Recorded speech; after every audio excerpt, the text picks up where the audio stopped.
coaches are Lionel Lopez and Marcelo Cinderella.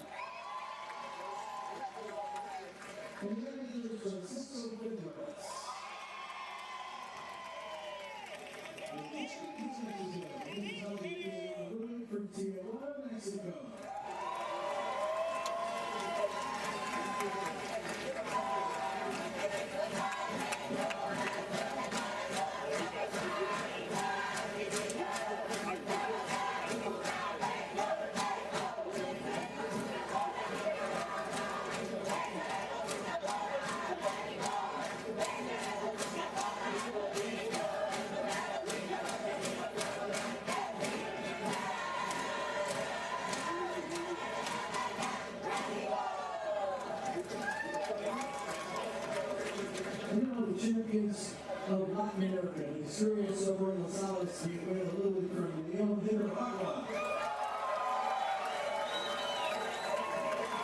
Leading off number 3, Jonathan Ross Shortens. Lowell Berkey, thank you. Yeah, we continue this day unlike any other in sports. From breakfast to dinner today, it's major leaguers and little leaguers together as one, sharing this sport at the MLB Little League Classic. Do these things even work? Welcome to the Little League Classic press conference. What's up, dugout? How long is this gonna take? I got a game to win. The floor is open for questions. Is Dugout the mascot a chipmunk or a squirrel? Wait, who? He's a beaver. ¿Qué Braves? I'm gonna say the Braves. ¿Cuál es el artículo más cotizado en Williamsport ahora? I don't even know what a hot commodity is. The pins are the hot commodity. What are your sources telling you about the hillslide conditions? Head first with cardboard. Try to go as fast as you can down. Does ketchup belong on a hot dog? Ketchup's the glue. I don't think ketchup belongs on hot dogs. You sure about that? Sources tell me Ruth makes the best nuggets in Williamsport. Who in here can deliver chicken nuggets to the dugout? Hands up my nugget.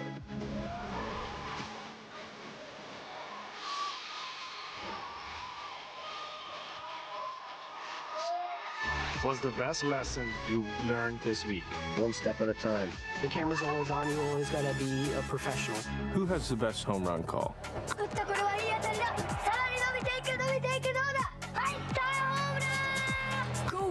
Going, gone! Welcome to the MLB Little League Classic, Where the profesionales se vuelven niños otra vez.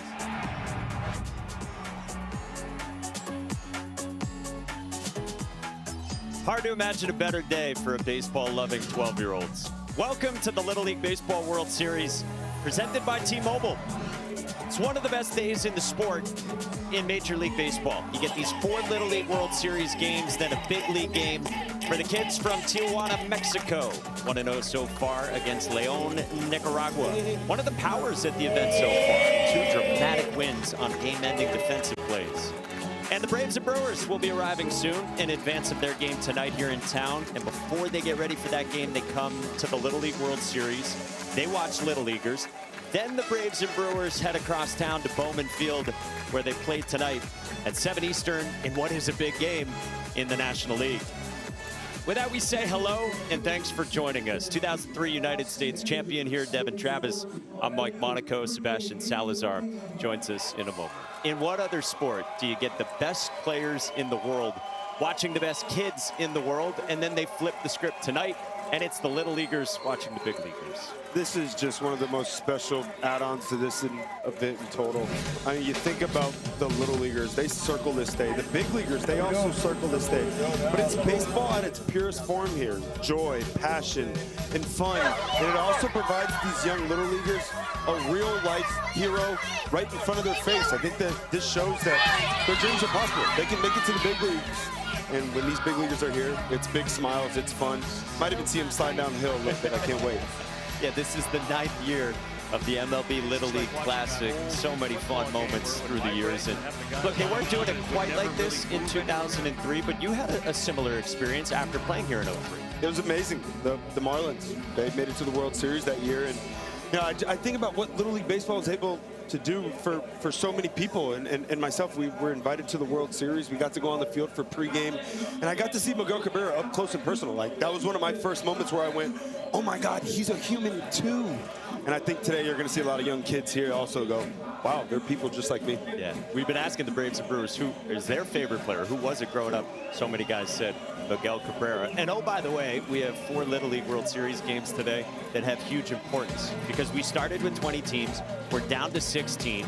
The winners from today's game head to the international semifinals and are well positioned to get to the Final 4 in the world next weekend. Nicaragua, South Korea, Nevada, New Jersey, all at 2-0 and in prime positioning. So that's the goal for these players from Mexico and Nicaragua, who also get to play today in front of their favorite players in the world. Let's check in with Sebastian Salazar. We've got Tadeo and Clemente with us.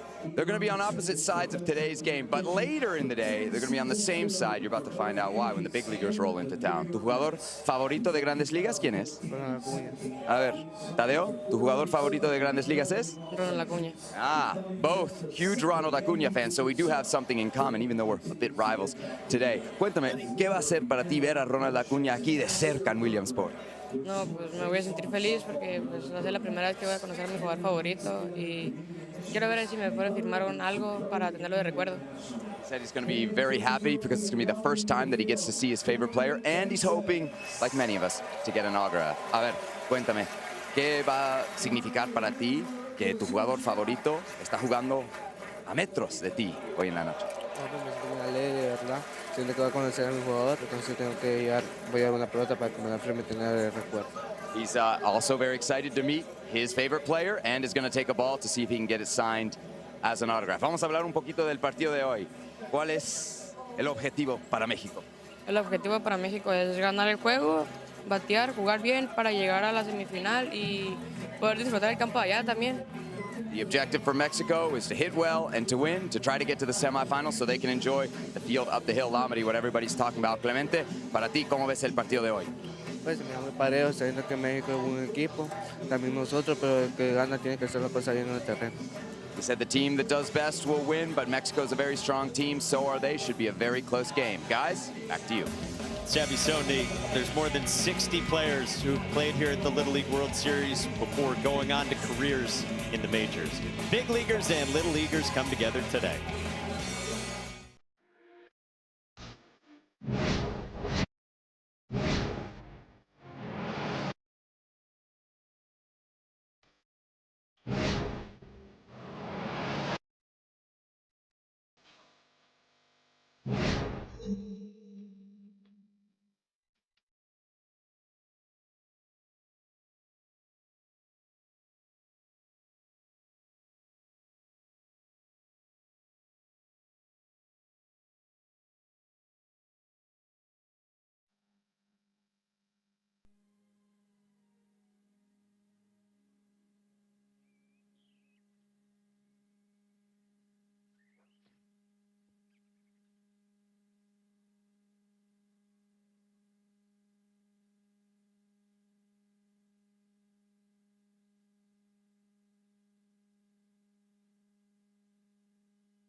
The Little League Baseball World Series is presented by T-Mobile. The Little League World Series hits different with T-Mobile.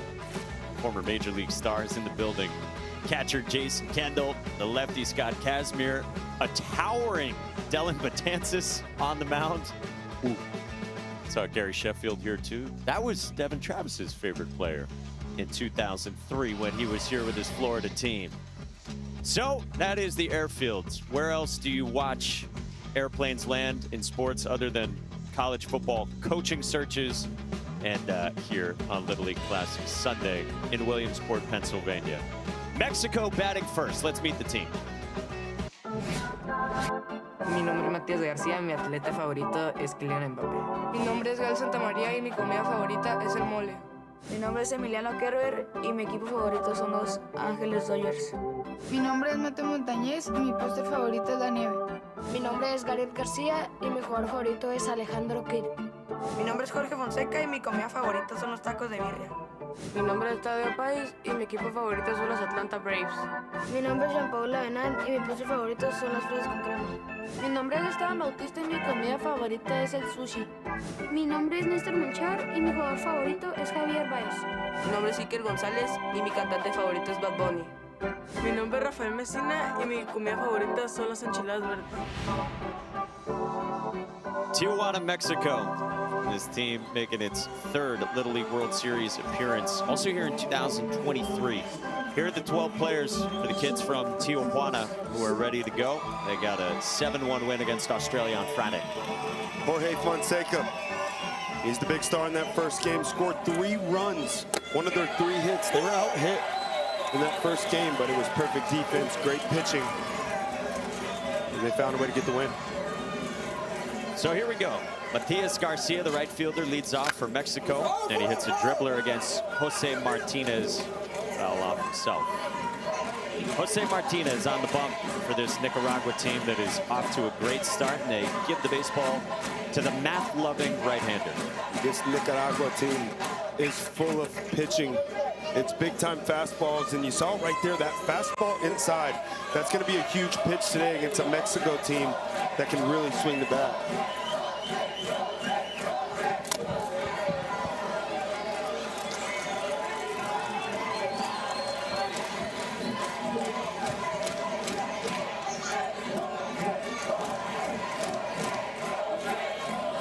One and 2 on Garcia. Lined into center field, the base hit. Good hit in Mexico early on. Some 2-strike hitting right there, too.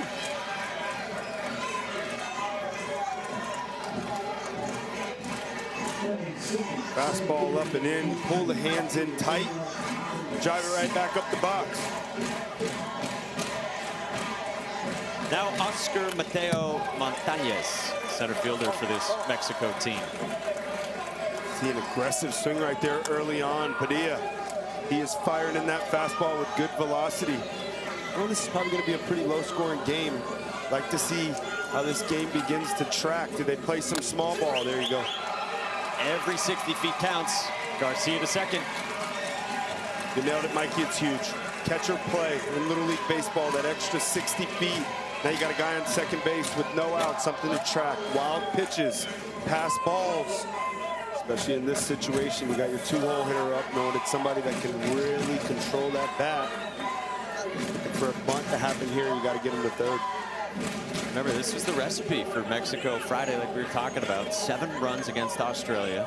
Those 7 runs on 3 hits, 4 hit by pitches, 7 walks for this team managed by Pancho Fimbres. Discipline, take what they give you approach.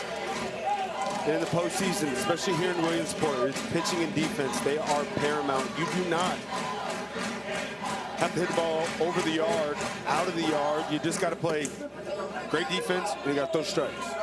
And that's what they've done. 15 runs by both of these teams, just 8 hits combined. It's jarring to hear that. Man. Cut and a miss. Good off speed from Jose Martinez Padilla for his first strikeout. Yeah, beautiful. Starts him off early with the fastball up and in. And that sets up this breaking ball late. It starts in, but it dives down below the zone, and a great job behind the plate. That's a big strikeout right there. It's those little moments in primetime games where the guy doesn't advance to third that can cost you. Jorge Fonseca lines it to right. Giovanni Uros Chavez. Strong throw, not in time to get Garcia. 2 down. That's a great piece of hitting there, but that's the importance of finding a way to get that guy at third base. Would have been a sac fly, but the big strikeout. Now we got a guy at third base. Once again, here comes the catcher play. Got to keep the ball in front of you. Biting nails. We're making plays in right. And 2 down with a man at third. For the cleanup hitter for Mexico, got it, Garcia. Big fan of Alejandro Kirk, who's from Tijuana. Garcia's a catcher for this team too at times. Said he loves the way Alejandro Kirk frames pitches, his intelligence with plate discipline. The appeal there not successful. Really cool to know the big league ties to these cities that come here to Williamsport. Yeah, Alejandro Kirk, what a player. He can flat out hit. That's certainly where he's made the biggest improvement, is behind the plate. Good breaking ball again from Jose Martinez Padilla. Alejandro's cousin, Noah Kirk, the star for Cali, eliminated last night. But hey, Alejandro still got some skin in the game. Mexico. Yeah, this is squad. Hey, he gets 2 teams. And he could probably cheer for Canada too. Representing his Blue Jays, you know? Yeah. Wow, what a big moment here early on in this ball game, Mikey. He's found his breaking ball. You've already seen the big fastball last. Couple batters. He's finished them off with what he didn't start him with, so we'll see if it's an elevated fastball here. On the ground, sharply foul.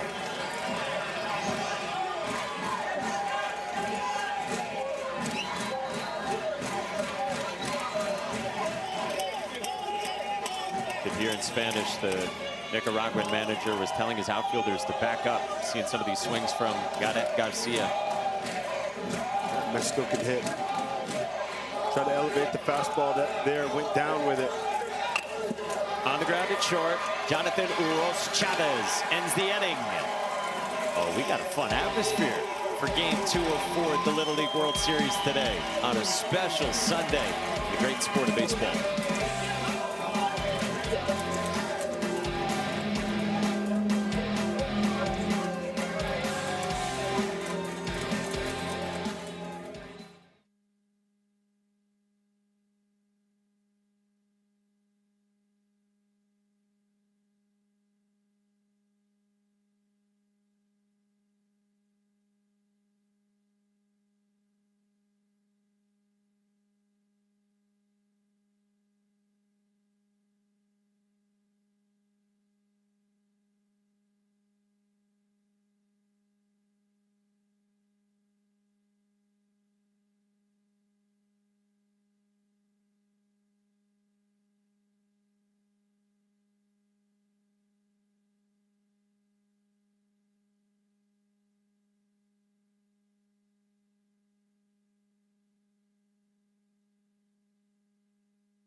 We started with 10 international teams combining to travel 40,000 miles here to central Pennsylvania, coming from as far as Tokyo or Sydney, Australia, or South Korea. Team from the Czech Republic still here too, all coming to the States. Nicaragua coming up for the first time, and let's meet the team from León, Nicaragua. Mi nombre es Giovanni Noel Urros Chávez y mi jugador favorito es Jordan Álvarez. Mi nombre es Jonathan Orroz y mi banda favorita es The Kiss. Mi nombre es Sergio Lese Girón Fuente y mi comida favorita es el pollo con papa. Mi nombre es Justin Gabriel Martínez y mi jugador favorito es Messi. Mi nombre es Gonzalo Martínez, película favorita Los Rápidos y Furiosos. Mi nombre es Joguer Mercado y mi jugador favorito es Aaron Josh. Mi nombre es Marvin Somarriba y mi mollo favorito es el de la risa. Mi nombre es Moisés Estrada y mi comida favorita son las alitas picantes. Mi nombre es Kenji Jiménez, mi equipo favorito es los Dodgers. Mi nombre es Marvin Gómez y mi jugador favorito es Juan Soto. Mi nombre es Kenny Ricardo, ahora Rocky, y mi cantante favorito es Bad Bunny. Mi nombre es Clemente Seguía y mi postre favorito es el helado. Team Nicaragua from León, second largest city in the country after the capital, Managua. 12 players, and it feels like they got 15 deep on their roster with this cheering section. They are wild and fired up this morning. Two very prideful countries here produced a ton of great baseball players. I love this Nicaragua lineup. It's complete 1 through 12, just enough lefties mixed in. They played the game the right way, and it impressed me once again so much. They scored 6 runs in a win. They just got 1 hit. It's unbelievable. You got to do the small things right here in Williamsport, and they have. And now they got to face the big 5'8", $165 right-hander from Mexico, Tadeo Paez. Top pitcher on the team. Coaches say he's the biggest player, he's the strongest player, and they say he's calm. And he's got big arm, big velo. That's a good sign for a big game like this.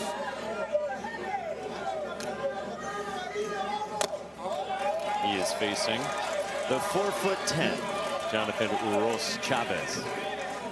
Tough little strike zone to figure out. I like that he's squatting with the pitch coming in up here 2-0. No, he's taking a strike.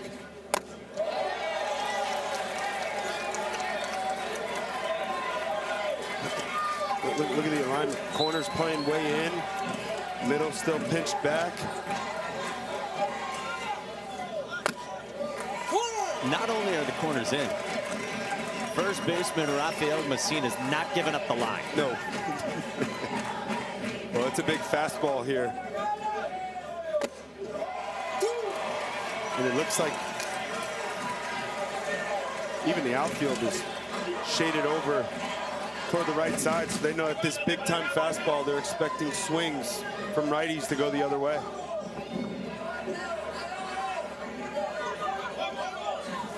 Three-two. Pulled down the line and left. Foul. Go figure. Well, they might straighten up now. Mr. Jonathan was ready for that 3-2 fastball. Ripped it right around. Look, man, you got a great fastball. Don't think you're going to overpower me. And I like how he's defending it. He's starting early. That's a big key. Guy on the mound with a good fastball just means you start earlier. Everything then moves the same. Tadeo Paez working against Jonathan Uros Chavez.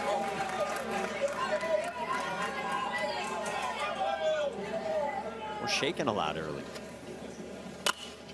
Wanted the high heater, pop foul behind the plates.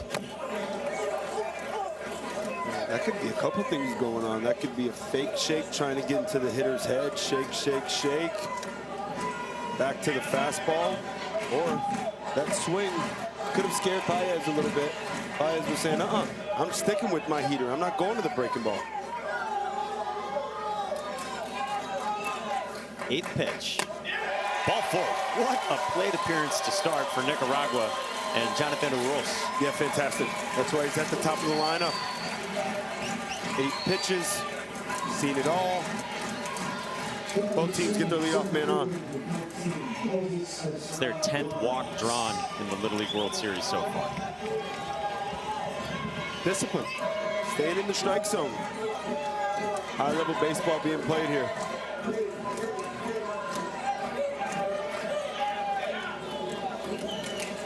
Moises Estrada now.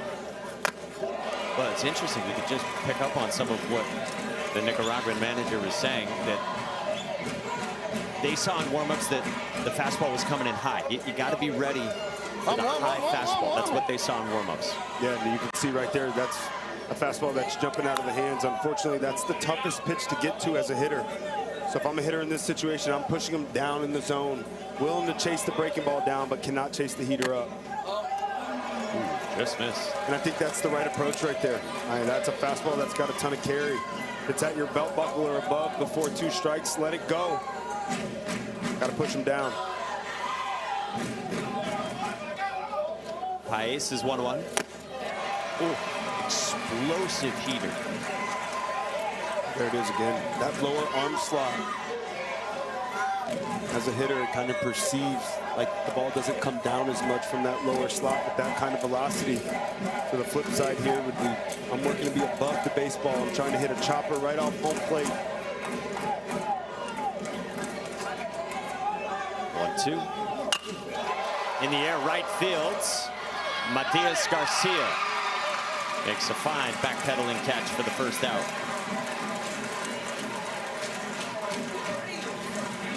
Yeah, great execution there, right on the outer black, and I like the adjustment the hitter made. He's working down, and just because you're thinking about hitting a chopper or being above the baseball, that does not mean you have to hit it on the ground, but that thought process allows you the ability to at least make contact. So 1-on, 1-out, and here's Nicaragua's star, Clemente Sevilla. Big Ronald Acuna Jr. fan, as you heard pregame with Sebastian. With the Braves arriving in town, including Ronald Acuna, to play tonight. It's like a beautiful mix of a Ronald Acuna explosive swing with some stretch and lean and activity in the box like Soto.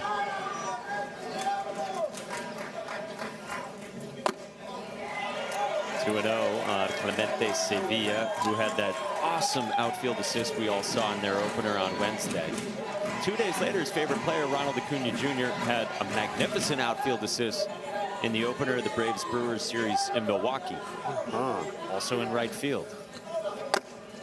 Ronald Acuna went deep into the right field corner at American Family Field in Milwaukee, picked up the baseball, threw a seed to second base on a line to nab his countryman Luis Lara. True five-tool player, the most talented players this game's seen. Did he go? No.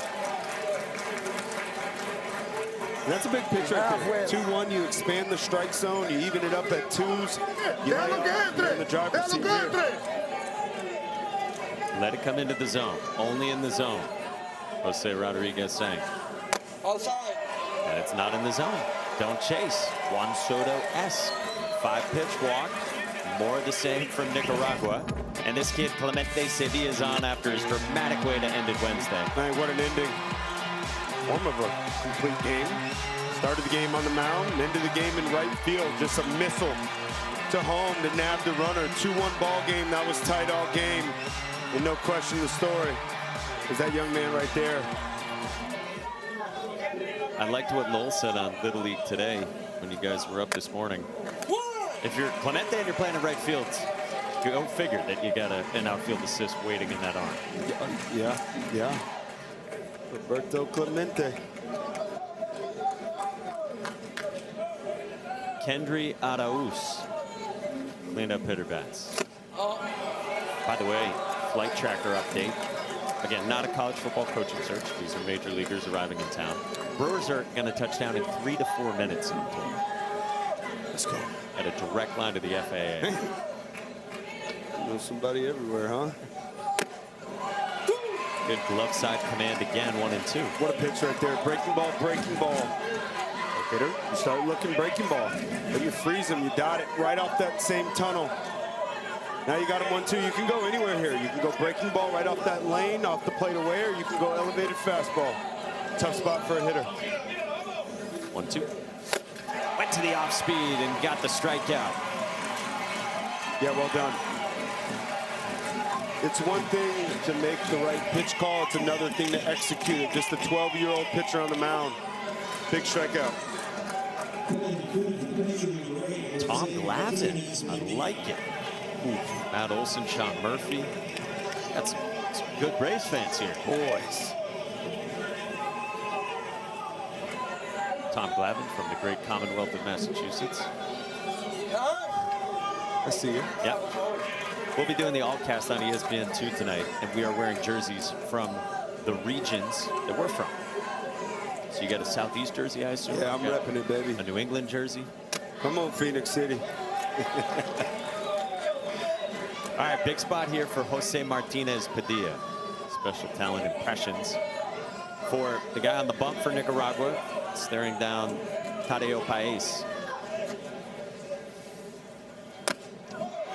He's hitting that spot when he wants to, right on right. Man, he's got it working. That glove side fastball is so important. to a pitcher, especially one that's got some two-seam action. So he's just been living right on that edge. It's two-seam off the plate back on, or slider on the plate and running it off. On the line center field, and on the scene, Oscar Mateo Montañez hitting over. I think we're like 2 minutes away now. Maybe we'll have the Brewers on the ground when we come back from this break.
My favorite player when I grow is Miguel Cabrera. One person I'd love to meet would be Aaron Rodgers, big Packers fan. My favorite music artist right now, pretty much always, is probably going to be Bob Marley. Go-to app on my phone's probably X. Stay up to date on some news, or you know, just start scrolling on TikTok. Stay entertained a little bit. Who among us isn't guilty of that? Christian Yelich? Ooh, scrolling Twitter or TikTok? Guilty. Yeah. Favorite music? Yeah. Favorite music we just heard? You were talking about sometimes going to the piano music this morning. Yeah, you know, that anxiety and pressure that builds up at times in these big moments, in games like this. Something to calm you down. It's easy to get fired up and super excited to show up in these big games. I think the key with the best players in the world, they always find a way to just stay right in the middle. Emiliano Kerber, the handsome one, takes a strike from Jose Martinez. Speaking of favorite players growing up, you did say when you were here in '03, favorite player, Gary Sheffield. Yeah. I mean, that bat waggle, I think every young player tried at some point to hit like Gary Sheffield. Can you still do it? I can certainly do the move. I don't think anybody ever will be able to do it as fast as him and yet still turn on 100. And he was just so explosive, man. Always in hit mode, always was ready to attack, and he could hit it all. I mean, it was such a big waggle, too. Strong wrist and forearms. 5-pitch walk. First one issued by Jose Martinez. Emiliano Kerber's aboard. Back-to-back innings. Mexico getting their leadoff man on.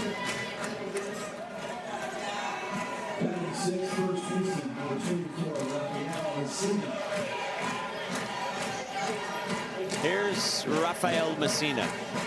Favorite player, David Ortiz.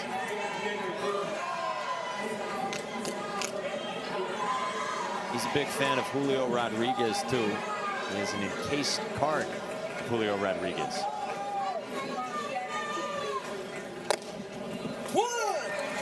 Nice pitch there, glove side. And you see the outfield. They are playing them way to the pull side here, so they're expecting this big bopper here. Try to catch something out front. Oh, my. Catcher's interference. as called by you and Ruben Ramos, the home plate umpire. Hopefully Joshua Mercado's okay.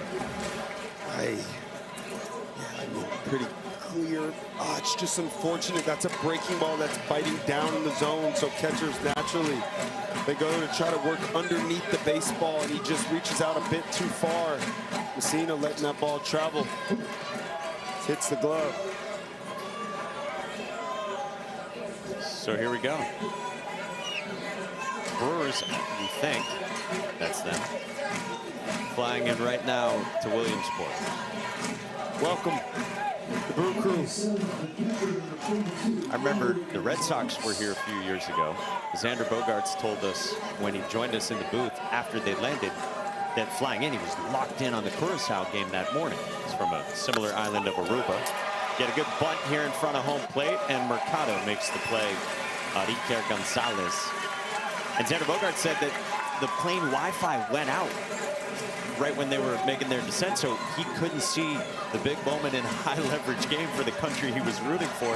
And he got on the ground, he had to wait and figure out what happened. What did I miss? I'm telling you, these big leaguers, they love this event.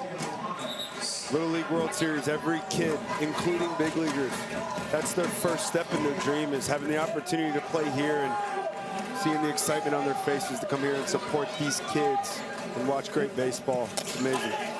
One gets away from Mercado to the plate, Kerber, and Mexico leads.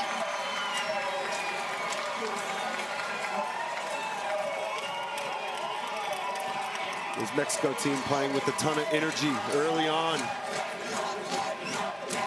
Just give them a break, and they will take advantage of it. Leadoff walk, catcher's interference, some beautiful baseball with the sac bunt, and the second wild pitch of the day. Mexico up 1-0, still threatening.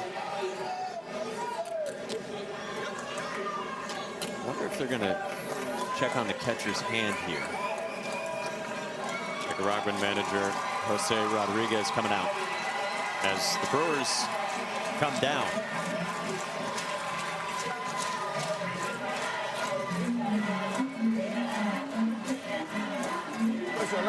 Venimos aquí, divirtámonos. Tranquilo, saca tu agua, ¿ok? Vamos, vamos, vamos. Nosotros vamos a batear también, vamos. Vamos a hacerle. Vamos. Stay calm. Messaging from the manager to his pitcher, Jose Martinez. That's the right message in this moment. Mexico with all the momentum. See how the infield plays this year. You know it's going to be a low-scoring game, and runs are going to come at a premium.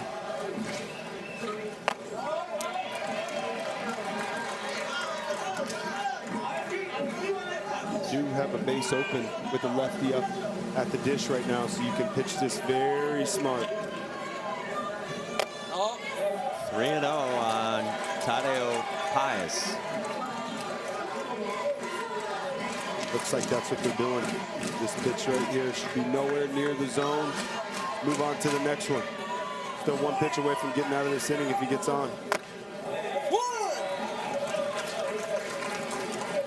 Seen Paez on the mound for Mexico. He started playing baseball only 4 years ago. He said later than anyone on his team. And yet starting such a big game today. Hot shot and short at Uros. Yanni on the spot on a missile. Wow. Bullet ball, did everything right, and sometimes this game can just be cruel. He's looking for something up in the zone. He gets a pitch in the middle of the zone. And how about that heads-up defense? I was questioning. I felt like the infield should come in here. I feel like this game, 2-0, 2-1, 3-2 ball game, I would have liked to play the infield in there, but I think because he was back, that ball was caught. If it's infield in there, that ball's probably in the left center field gap. Now we get another mound visit, very briefly, from the catcher Joshua Mercado.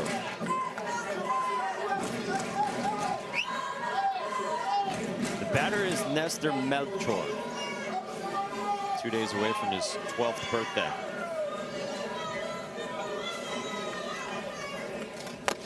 Ball one to start with the Brewers arriving.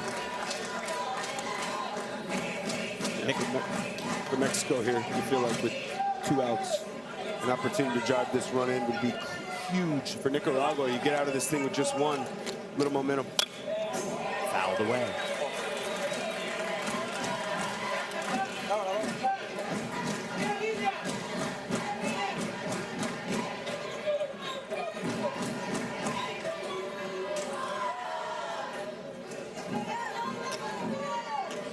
nickname El Demonio, the Demon, for Nestor Melchor.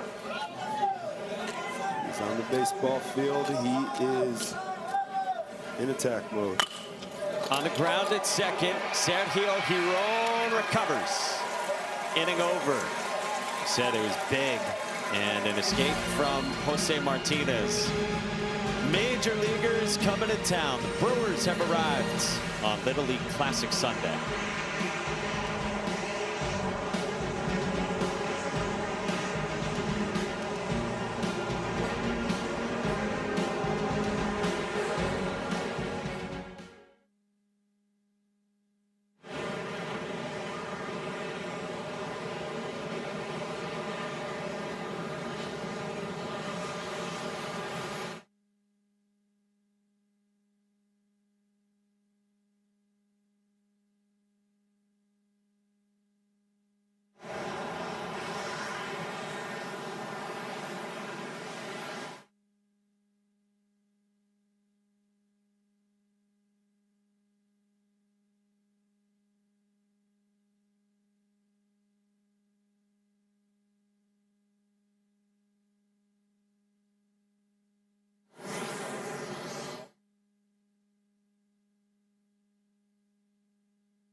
Game Changer is the official scorekeeping technology partner of the Little League World Series. Coach smarter, connect live, replay the action on Game Changer, the #1 youth sports app.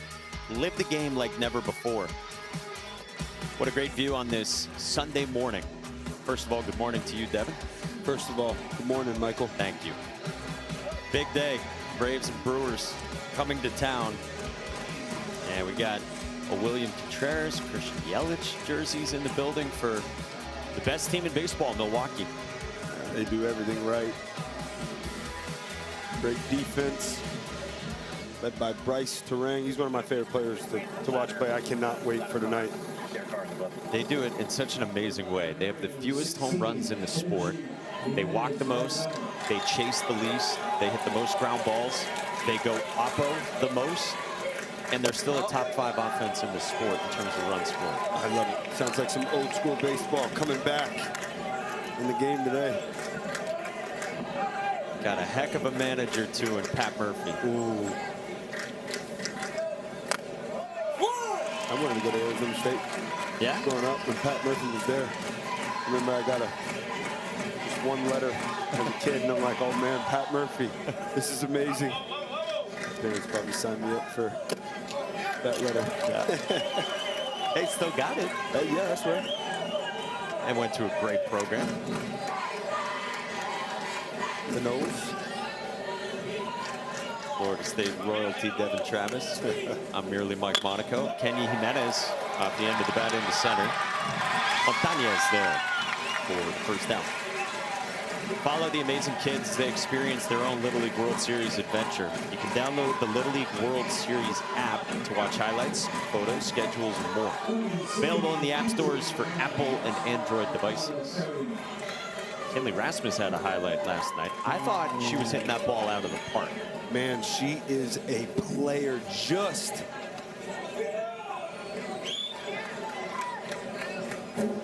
missed it.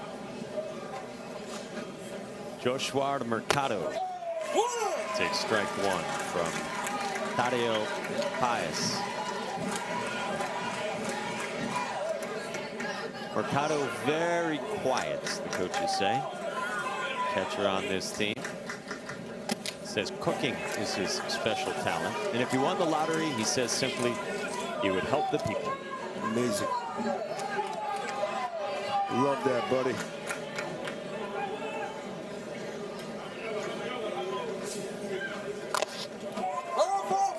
The Little League World Series is known for these questionnaires. You got asked it back in the day. They get asked all these questions now. And we asked the big leaguers, Braves and Brewers, a lot of the same questions. It's been so fun hearing their answers, too. And they're kids at heart as well. It's the kids' game.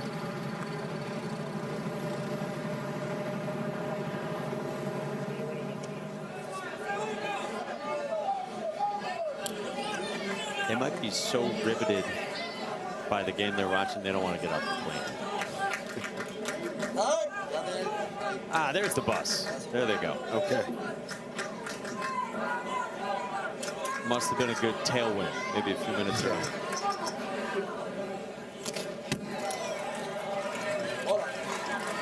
You know, we're talking about those questions the big leaguers get asked too. You guys talked about it this morning on Little League Today. What was your welcome to the show moment? I thought it was so cool. Jacob Mizorowski said that when he got told, hey, Clayton Kershaw wants to meet you, he was dumbfounded. Yeah. He went around. Without appeal, Mercado strikes out, 2 gone. He is dialed in. He was the glove side fastball last inning. This inning, he's found that arm side fastball. Tying up the hitter. Go see here, did he get hit? Even if he did he swing? It looked like it. Ooh. It might have glanced off the shoulder. Yeah, it might have been. I don't know if that was a swing. Yeah, it was called that without appeal, so even if it did hit him, obviously a swinging strike called. Yep. Things you don't often see. Yeah. For 500. Marvin Gomez, the batter.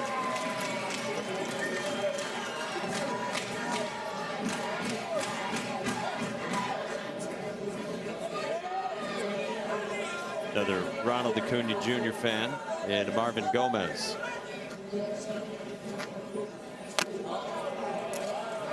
Two and one. All the momentum feels like it's running with Mexico here. They get on the board, and Paez looking for a shutdown inning. Nicaragua looking to extend it with 2 outs. Trying to hit that spot that you were talking about. I mean, he is just living out there. As a hitter, you got a couple options. You can move closer to the plate. You can sell out to the fastball away and just fish out there. But man, when a pitcher's got that pitch dialed in, tough to get to him. Good take. So Marvin Gomez gets aboard, and this is the quintessential Nicaragua. Buen turno. That's just incredible. 3-1 count there. Even if the umpire does call that a strike, in a 3-1 count, there's no chance you're doing anything with that pitch. You take it back to back, and you get the call going your way. Nicaragua extends the inning.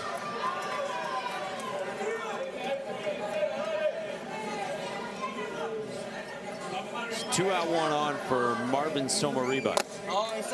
The third baseman takes in the start.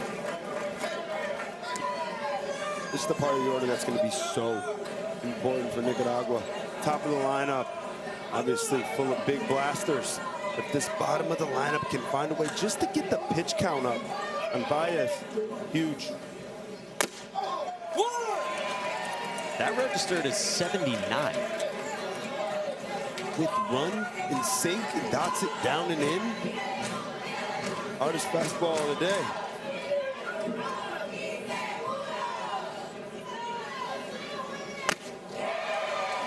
That's some smoke too from Tadeo Paez.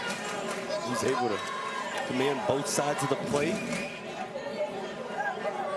That fastball in sets up the breaking ball away, or you can run it back out over the plate, that 2-seam fastball, and get a take for a strikeout.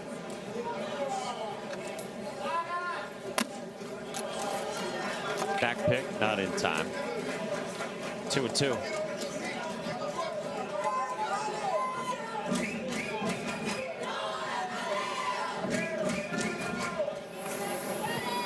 What a cool scene over at the airport across town. Yeah.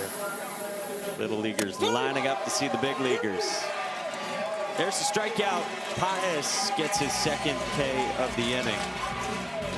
Huge day here at the Little League World Series. When we come back, Gary Sheffield stops by to chat.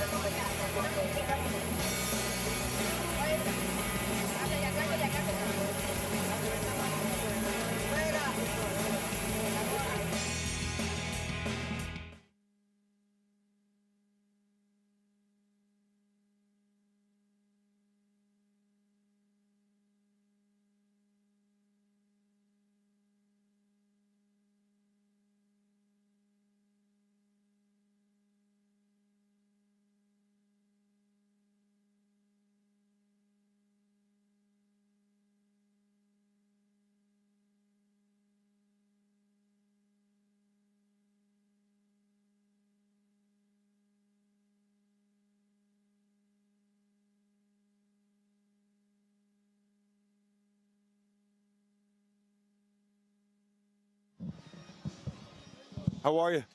Good, good. Can you hear me? Yes, I can. Awesome. We got you. Bo. Thank you for doing this. Yep. No problem, no problem. B.O. It's always good to be back. Yeah. How many times you been back? This is the second time. Okay. How's Noah doing? He's doing good. Yeah. He's liking it up he's going to school today, actually. Oh, yeah? My wife taking him down.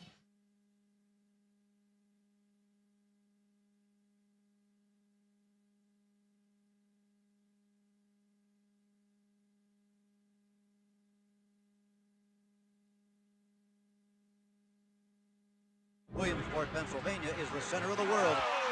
Good ball. That's it. It's all over. Garrett Sheffield, catch. Jason Veritek, shortstop. My name is Judas Okopa. My family baseball players Alex Rodriguez. Hi, my name is Michael Conforto, and my favorite baseball player is Barry Bonds. My name is Cody Bellinger, and my favorite player is Manny Ramirez. Hi, my name's Alfred D'Elia. At home they call me Big Al, and I hit dingers. That's how we come back on this great day with Little Leaguers, Major Leaguers here, including a great on both sides of it. Gary Sheffield, 9-time Major League All-Star, former Little League World Series great in 1980 is here.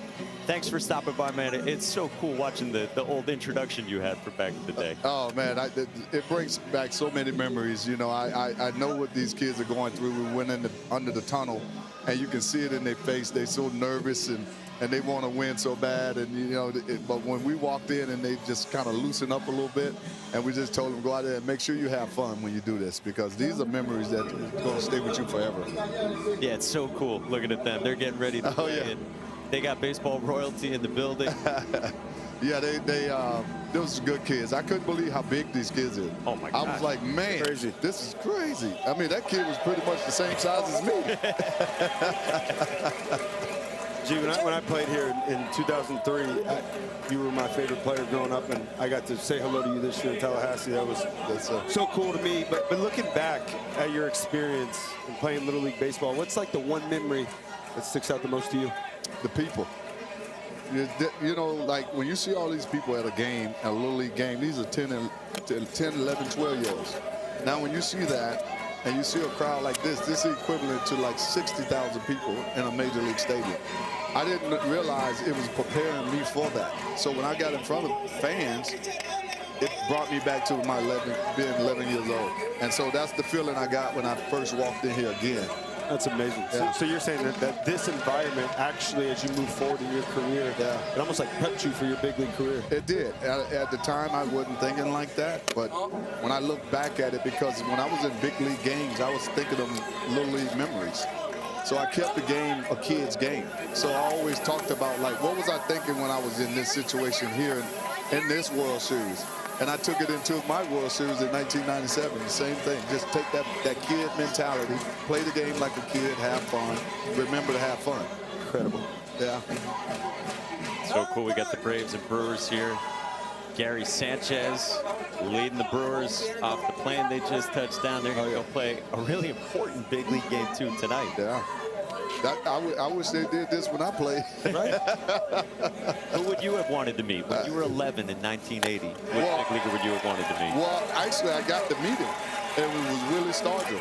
Because when we got here, he, you know, because the Pirates was right here, and he came over and spoke to us, and he was talking about, like, the dreams of playing Major League Baseball, and it starts now, and it might be one or two kids maybe listening to what I'm saying, and I raised my hand. I say I was that kid listening. Were you nervous meeting famous people, like when you were a kid like that? Would you have been nervous meeting Willie Stargell? Oh, I was. Yeah. I'm just like of awe, like looking at him, like staring, like I'm really standing next to Willie Stargell that you see on TV, and you never think in a million years that you'd be standing next to him talking to him. So he was straight gentleman. You know, we loved it. That's amazing. Yeah. Kind of like I'm nervous up here sitting next to Dave. Crazy. Yeah, they got the intro somewhere of Devin in 2003 with his Boynton Beach team saying, "Hi, I'm Devin Travis, and my favorite player is Gary Sheffield." Oh, they have that. I tried it as much as I could, but I ain't quite happy. Yeah, I ain't quite happy. It takes some strong hands and some big form, you know, to do that. So, yeah. Gael Santa Maria struck out. Esteban Batista just singled. And speaking of big guys, Jacob Mizorowski, favorite player, Adam Wainwright. Wow. Adam Wainwright is his pitcher? Yeah, it's his favorite, I guess. Really? They don't pitch similar. Uncle Charlie and 105 miles an hour. Gasolina. Yeah. Yeah, I know that you sit here and you watch all the kids, and I love to watch the parents here in this environment, the smiles, and I know how proud you are of your boy Noah. Yeah. Can you just talk a little bit? I just became a dad, Gary. So Oh yeah. But how important is it as a father to see your kid live out his dream? It's very important because baseball, as you know, it teaches you a lot of lessons in life. And if you can play with dignity and oh yeah, there you go. My boy. Yeah, I took a picture. Oh, this is great. Hold on, I need this. Yeah, we'll get. Oh no. Oh, this is. Yep, smile. Yeah. I met Gary. Yeah. Beautiful son, man. You got a beautiful. He's photogenic. Yeah, too. but I was going to surprise you at the end with that. Yeah, but as you can see, I can see you proud of your son, and the same with me. And just for them to go out here and learn these life lessons that they're going to learn, you know, sometimes you win, sometimes you lose. You got to be able to deal with all of that and how you deposit it going forward. When you lose, when you're on the losing side, it gives you that extra drive because you don't want that feeling again. And when you win, now you take on a winner's mentality, and then now you got people chasing you. And so it's all kinds of ways that, you know, this game can bring things out of you. And so watching them play, man, is amazing. So cool. Yeah. Gary, you're going to meet so many kids today, and they're going to probably ask you for advice. For the ones who aren't here in person, for the kids out there watching, what's the advice you always give youngsters playing this game who love it, who want to have a career like yours? Well, especially when you love the game. When you love the game, it's sometimes when you're in the middle of it, going through it and getting ready to play a game, you forget to have fun. And that's the part that we're so competitive and we're locked into the game that we forget to have fun. And if you have fun, then everything, your talents come out naturally, and everything just happens for you. But when you just, you know, just locked in, you know, the game can get the best of you. And I would tell all kids to make sure you have fun, because these memories are going to stay with you. Beautiful. Yeah. Mexico's got a man at second, 2 outs. Matias Garcia to right. Nice. Matias Garcia there to make the catch. Gary, thank you so much, man. I really appreciate it. Absolutely. Thank you, man. Go, Gary. This is great. I love you, Williamsport. Yes, sir. Sheffield, my favorite. Hey. Definitely got a few more selfies to take. We got the Brewers in the building. Baseball royalty around here in Williamsport. My man. All day.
Welcome back to the Little League Baseball World Series presented by T-Mobile. Braves and Brewers playing tonight. The Brewers are the best team in baseball, and they are managed by Pat Murphy, standing by with Jack DeLongchamp. Here with manager of the Brewers, Pat Murphy. Coach, you've been around the game for a long time, but today, so unique. What are you most excited for in regards to the Little League experience? I'm really excited for our players to be able to give back and to realize that they have this responsibility and that this is a key to a lot of young people's lives, to meet people like this and have role models and build memories. Yeah, you mentioned role models. When you think about the 12-year-old today, what advice would you give them in hopes of dreams of being where you are one day? Well, I'll tell you, I always tell people they don't know how good they can be. Nobody knows what their best is. Just keep going after it, keep plugging away, stay relentless, and you wake up one day and your dreams come true. Really appreciate your time, Coach. Best of luck tonight. My pleasure. Thank you.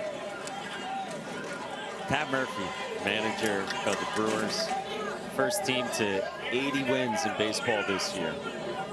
It's his third year on the job. He has managed a 96-win pace over his tenure since taking over for Craig Counsell. Yeah, he's a great baseball man, and his players, they always enjoy playing for him. You can tell that they play with a ton of fun, and it's passion for the name on the front of their jersey. And I love what he said, give back, and it's their responsibility to come back here and do this for the kids and be role models, and all those messages are just so powerful, and it's just great to see that that's still the message even when you get to the big leagues.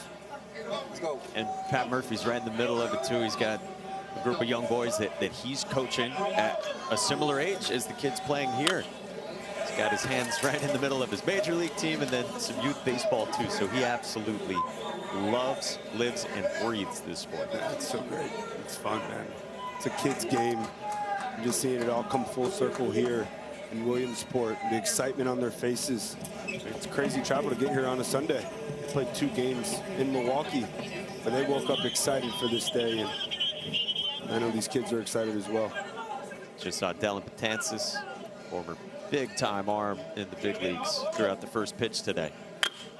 Giovanni Uros Chavez at short, and Gael Santamaria makes a fine play.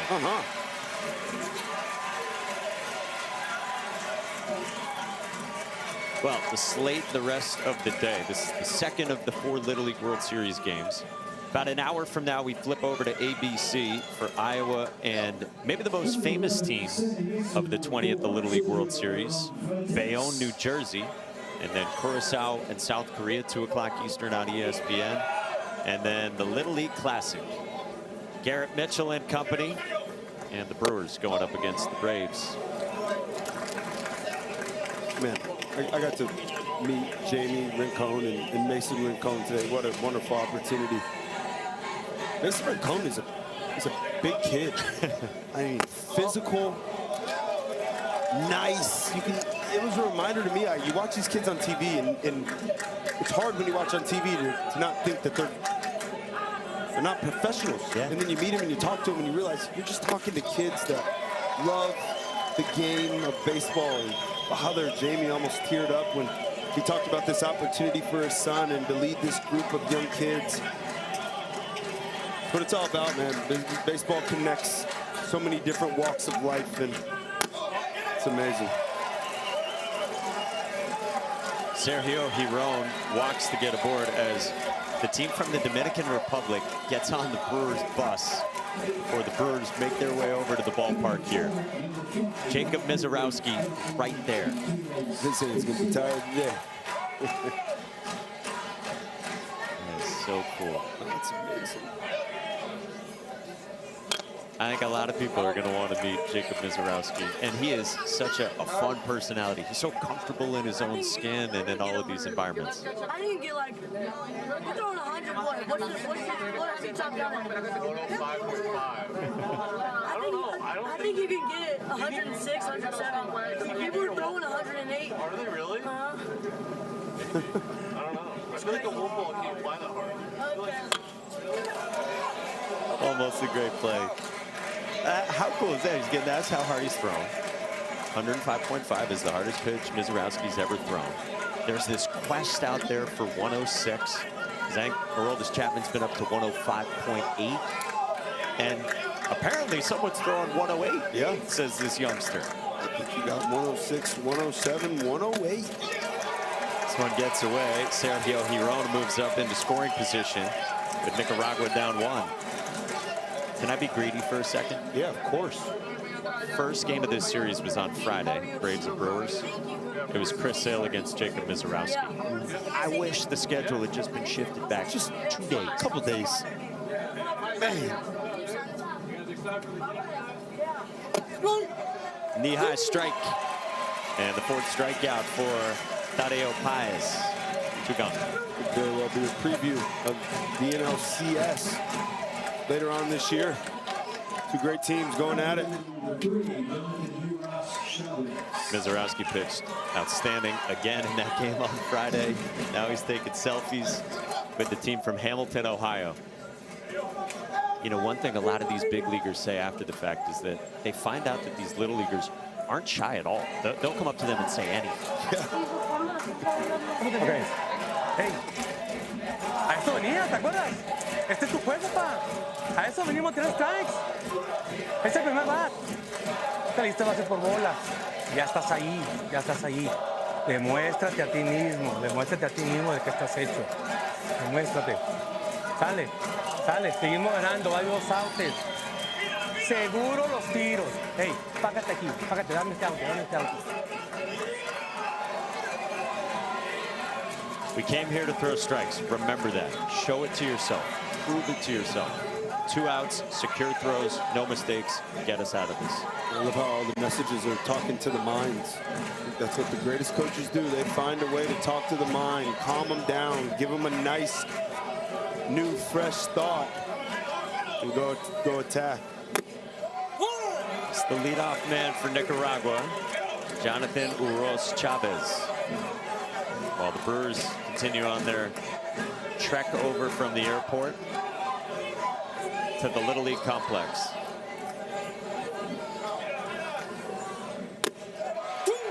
Nothing at 2 after the mound visit. They're settling down, going back to the bread and butter in the first inning. That glove side fastball, so he lands it and then drops in a breaking ball right after it. Now he can go anywhere, extend the plate with the breaking ball or elevated with the heater. Bryce Durant, Garrett Mitchell on the Brewers bus.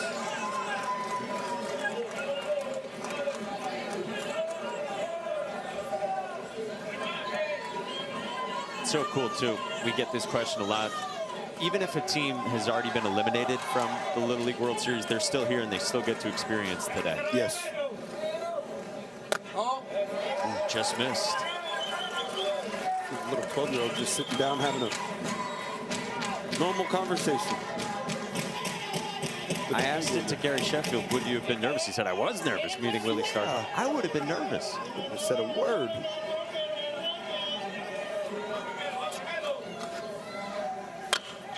Are you content with your selfies, by the way, with Gary? Let me check them out. They turn out. Let's see here. Yeah, I was probably a little nervous. I only clicked once, but let's show it off. Yeah, Show it off. yeah. Get that over there. Yep. Thought it turned out pretty. I'm not even thinking about you in that picture, Mike. I love you, brother, but I got to meet Gary. Yeah. I got to meet. I kind of crept into that, you know. That's pretty cool. I get to hang out with Devin and Gary. Yeah, it's so cool. Strike 3 called. Perfect spot at the knees from Tadeo Paez. Mound visit pays off. Mexico still leads. An awesome day in the sport of baseball. Williamsport, Pennsylvania.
Welcome back to the Little League Baseball World Series presented by T-Mobile.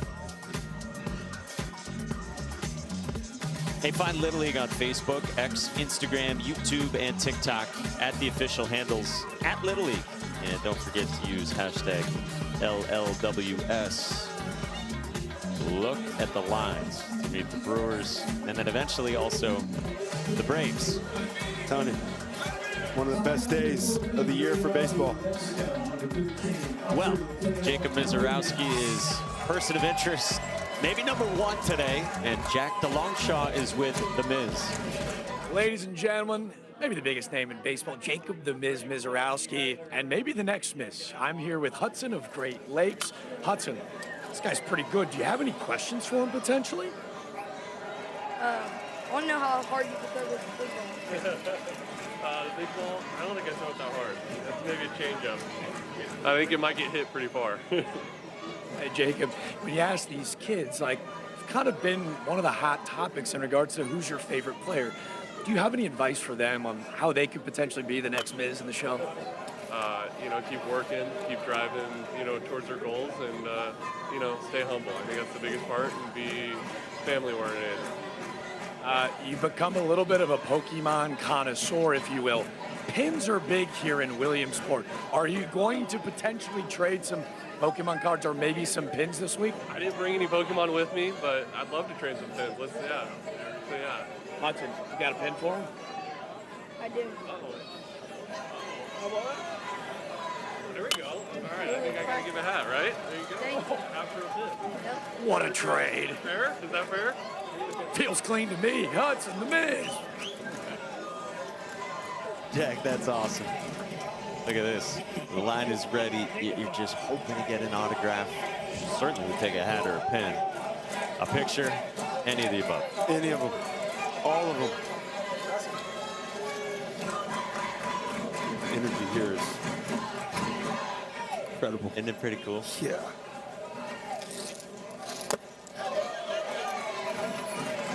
Mexico up 1-0, top 4. Again, these are 6-inning games. This is 2, 3, and 4 in Mexico's lineup. Oscar Mateo Montañez.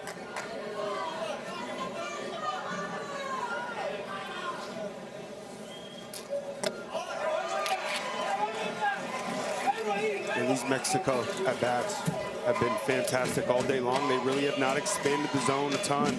Padilla, he has not made many mistakes.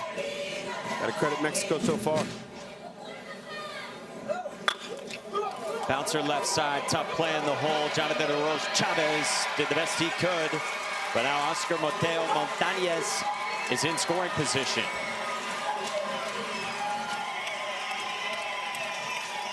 Yeah, showing off that speed. Leadoff man reaching base, and that was an incredible play by the shortstop, Jonathan Oroz Chavez. That's the toughest play to make for a shortstop. All your momentum is running toward third base, so you just try to flip your hips and shoulders at the same time and make a throw over to first. I think the big key on that play is Giovanni Oroz Chavez out in right field. Just a reminder, you always tell yourself you have somewhere to be. The ball's hit on the ground. That right fielder immediately just take off to back up first base. If he's there, maybe it's not turned into man at second base. No pasa nada, no pasa nada. Hey, vamos a hacer la 2, ¿ok? Vamos a hacer la 2. Dale a cortar eso, vamos. Vamos, papá, animado, animado. No quiero que te bajes la guardia nunca, vamos. Nosotros vamos a tirar en el otro inning, oye. Hey, tranquilo, tranquilo. Vamos, vamos. Tenemos el juego, mantenerlo ahí, vamos. Vamos, vamos con la 2, ¿ok? Con la 2. It's okay. We're there. Calm down. It's okay. And then it sounded like the messaging from the manager there, Jose Rodriguez, was it's okay if they scored 2 runs. Like they're bound to get another run at some point in this game, was what it sounded like. I like that message. We got to score to win anyway. We got to get these bats going. Just keep controlling what you can control. Big spot for Mexico, trying to add on. Jorge Fonseca, second baseman, 3-hole hitter. He touts his ability to never forget things. Roller at third, and that gets into left field on a tricky hop. Oscar Mateo Montañez scores, and there is Mexico's second run. These are two teams coming into this ball game, have yet to make an error. Now on back-to-back plays, 2 miscues by Nicaragua. And our third baseman right here, Mr. Gonzalez, you see the big key, you gotta play from the ground up. The ball's chopping, but it's always easier to work with your glove on the ground and work up from there. You see the high glove, and with that high glove, ball hits the ground, stays down, and trickles under. 2-0 Mexico. As we get some rain coming down out of nowhere. Another cleanup hitter, got it, Garcia. Little pop-up sun shower. Out of nowhere.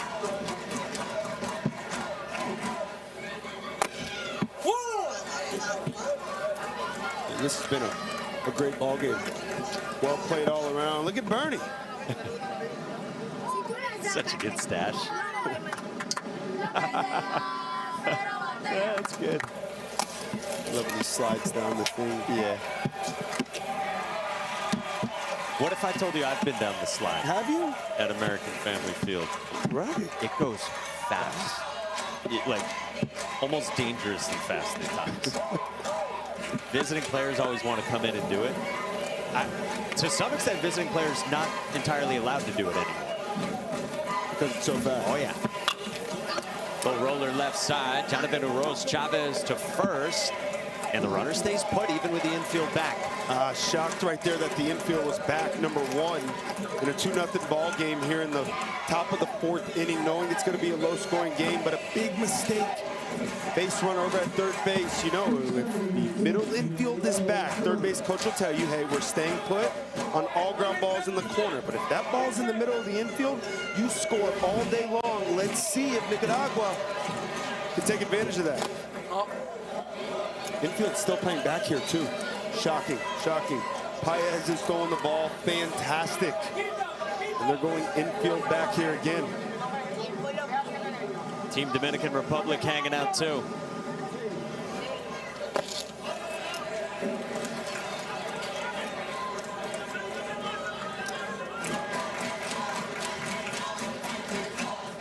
Got Jackson Churio starring on this Brewers team. One of the game's great young talents. 2-1 on Emiliano Kerber. It's a big pitch there. That fastball running it in underneath the hands. I think that is the right pitch when you go with the fastball in this situation. On the ground, right side. The runner to the plate. He rolls, throw the tag. Safe. Mexico adds on this time. 3-0. What a great job over at third base. You make a miscue on the last play. Base running wise, but this one, he was off right on contact, balls in the middle, and he just barely gets in there safely. Great job at home plate by Carrion. Trying to slip his foot in there to block the plate, but even a better slide. 3-0 now. So those insurance runs for Mexico that they craved, and you said Tadeo Paez has pitched really well. It's a good recipe right now. Yeah. Shocked the infield was back there. Driven in the air by Rafael Messina to the warning track.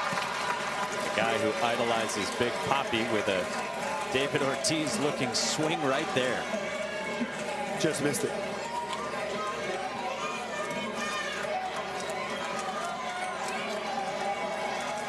But he's firing up the fans. Yeah, yeah. I mean, they have all the momentum, ton of energy in that dugout, a lot of great at-bats all day long. Padilla has been fantastic on the mound for Nicaragua. But Mexico just doing what they do, taking what they give them.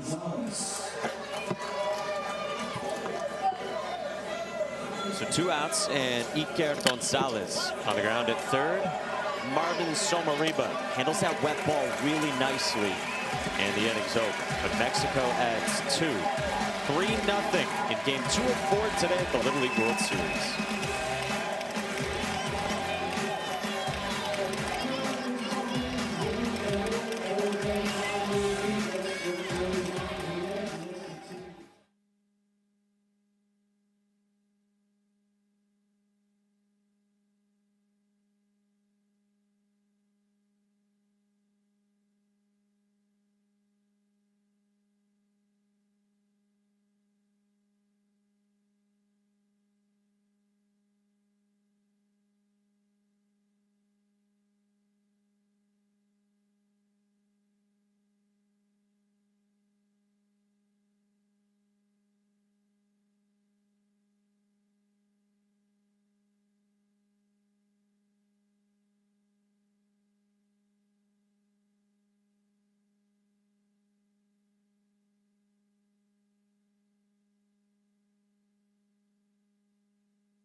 Braves, Brewers tonight, 7 Eastern, ESPN, ESPN2, and the app.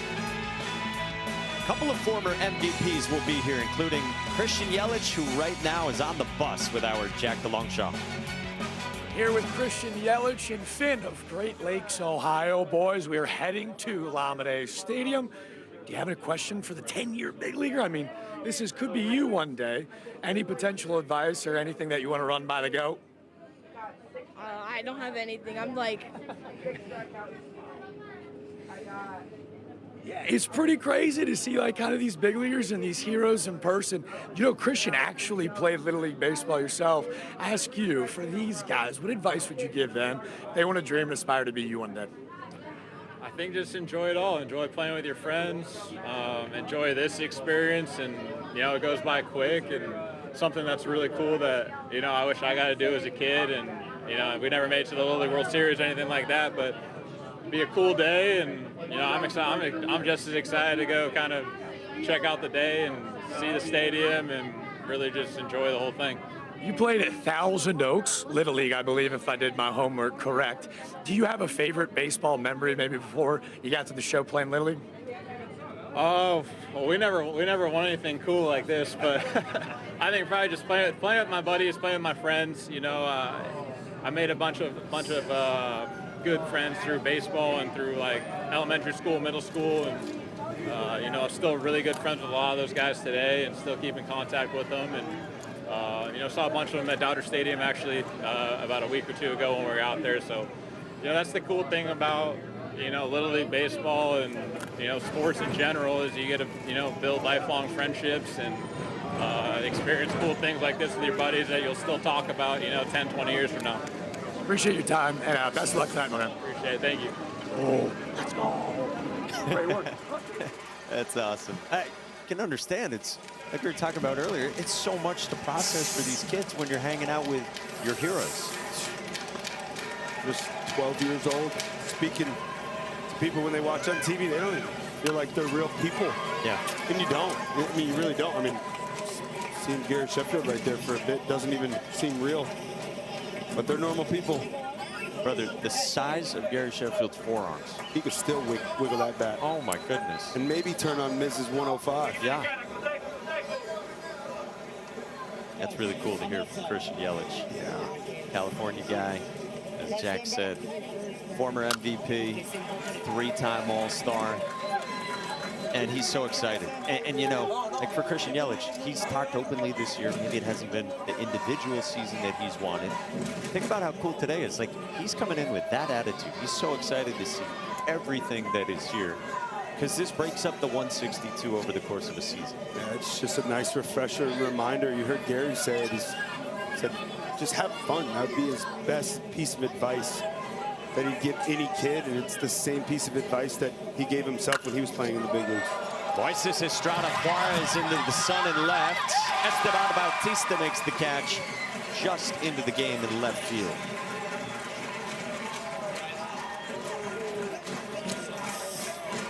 That's a great job out in left field, too, with that sun sitting high above Volunteer Stadium.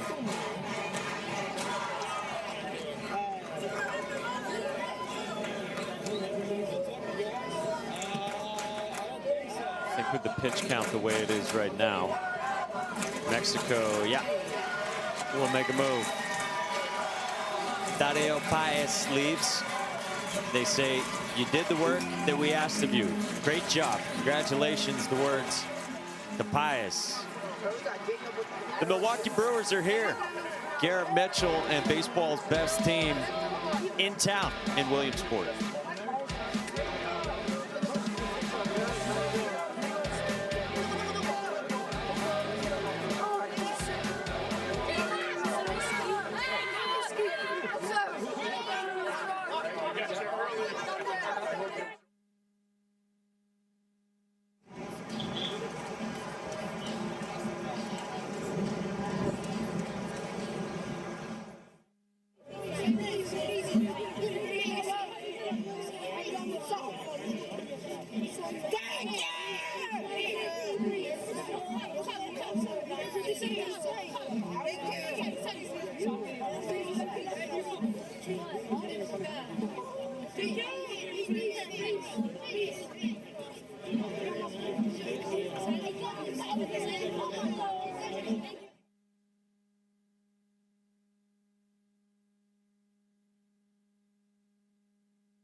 Jacob Mizorowski just enveloped by Little Leaguers. Look at the left side of your screen. Team Japan manager Masanori Takeda. I'm going to use my height to my advantage here. Everybody getting in. So cool. Little Leaguers from around the world checking out baseball's best team. It's been a heck of a season for the Brewers. Trevor McGill, awesome closer. He was down yesterday. Maybe we'll see him tonight. If it's tight late, you better believe it.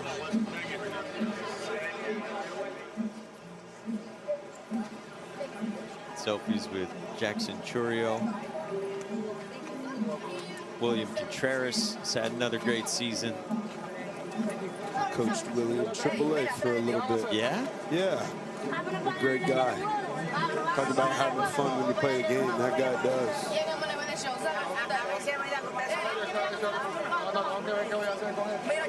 The 9th annual MLB Little League Classic in Williamsport. Well, pitching change for Mexico. They go to Nestor Melchor to face the heart of the lineup with one down, Clemente Sevilla. Nestor's first appearance on the mound here for Mexico.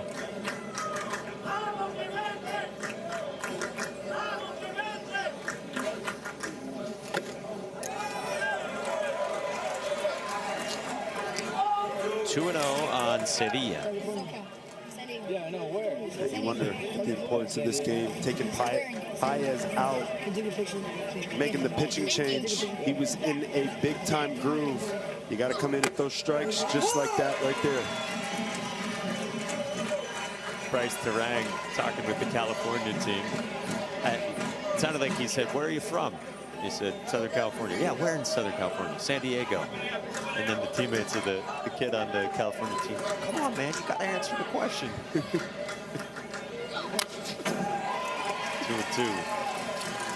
What a player he is. Such a cool scene here. And hey, big moment too with Nestor Melchor on the mound. These players have amazing journeys just to get to this point at the Little League World Series. Melchor had some trouble working on his visa, but he is here, and now he gets to pitch on the mound in front of major leaguers. Let's go to Sebastian Salazar with more on Nestor Melchor's story. Yeah, Mike, I think it might be the wildest visa approval experience I've ever heard of. He went through the original process like you might expect with the rest of his teammates, only to see the application denied. At that point, the team and staff, they kind of go into overdrive, and they were able to get him pretty much an unprecedented, at least in such short order, second visa appointment. He goes to the second meeting, again denied. He and his mom head out of the building, out to the parking lot. They call the coaches. The coaches start to make the heartbreaking plans to replace him on the roster. Then suddenly, mom's phone rings. Unknown number, so you leave it. Rings a second time, they pick it up. It's somebody from inside the consulate, tells them to head back inside. They go in, there's a third meeting with someone, and this is what I was told, who seemed to have much more of an interest in baseball than sports than the first two reviewers. And voila, visa approved, tears of sadness turning into tears of joy for Nestor and his family. It's incredible for this pitcher to just get here. Like, your team has clinched, but now we got to figure out the paperwork to get here. I'm happy he made it, and I know his team's happy he made it. No one missed this experience. Yeah. Coaches said they had actually already come to a decision on how to replace him on the roster. And then something changes just a couple of weeks ago. And now he's here in front of this Moxie. Kendry Arauz, the batter. 1-1. Oh, lo and behold, favorite team, the Milwaukee Brewers. They know who's in town. The other part of this, I don't want to give away trade secrets for next year. But if you know who's playing in the Little League Classic, maybe it shapes your answers. Yes. Filling out the questionnaire. I'm not saying that's what happened here. Smart. But we look at these things. We know who's playing. We know what might make a good story. Yeah. These kids know what they're doing.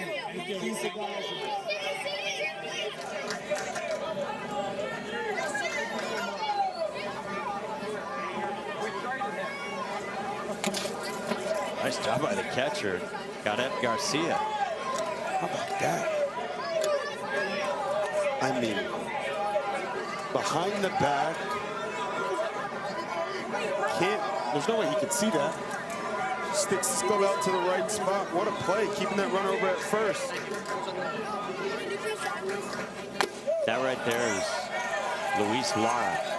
I mean, check this out.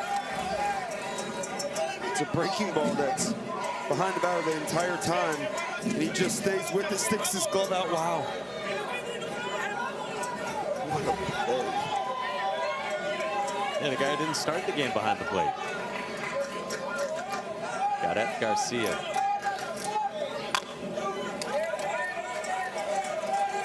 How about the catcher's setup behind the plate, too? Nice big target? Yeah, with two hands. Yeah.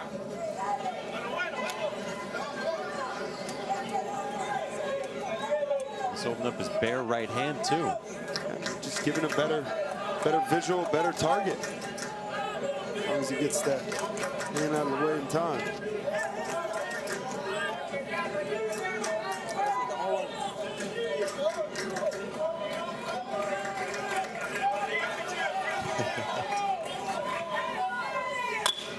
Smash down the line, foul.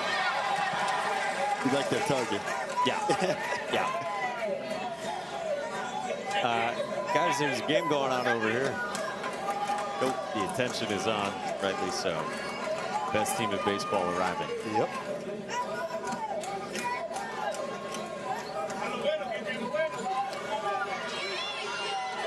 Pretty cool scene. Kyle Harrison came over in a trade in February from the Red Sox. He's been outstanding for the Brewers this year. Might be their Game 2 starter in the playoffs after the Brewers were in the Tarek Skubal mix, but of course Tarek Skubal ended up with the Dodgers.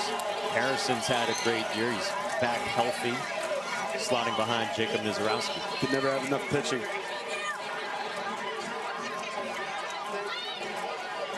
Logan Henderson was fantastic yesterday.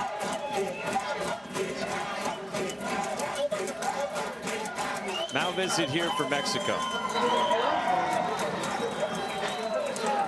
No pasa nada, no pasa nada. No puedo ahorita, ¿ok? No puedo. Tranquilo, descansa, ¿ok? No salen las cosas, el otro juego va a salir bien, ¿ok? Young man who's been through a lot, Nestor Melchor, saying he didn't know if he could continue on, so Mexico makes the move.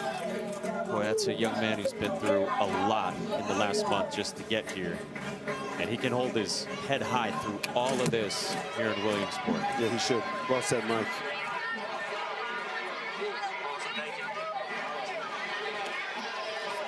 And true success in this entire event is just the experience of being here.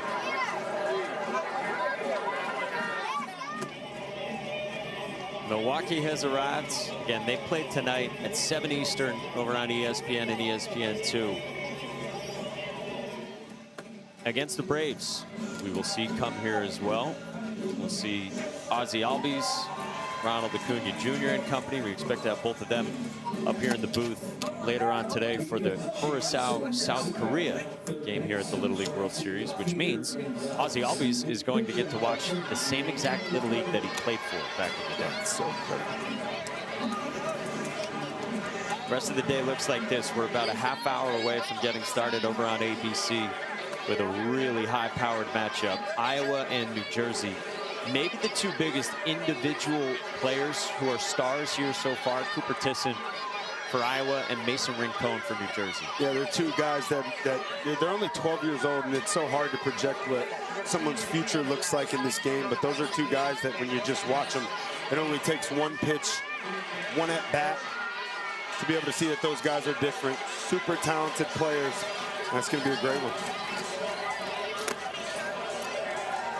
Emiliano Kerber takes over on the mound. This is go time for Nicaragua. Me to the order, Jose Martinez Padilla against the handsome one, El Hermoso Herbert.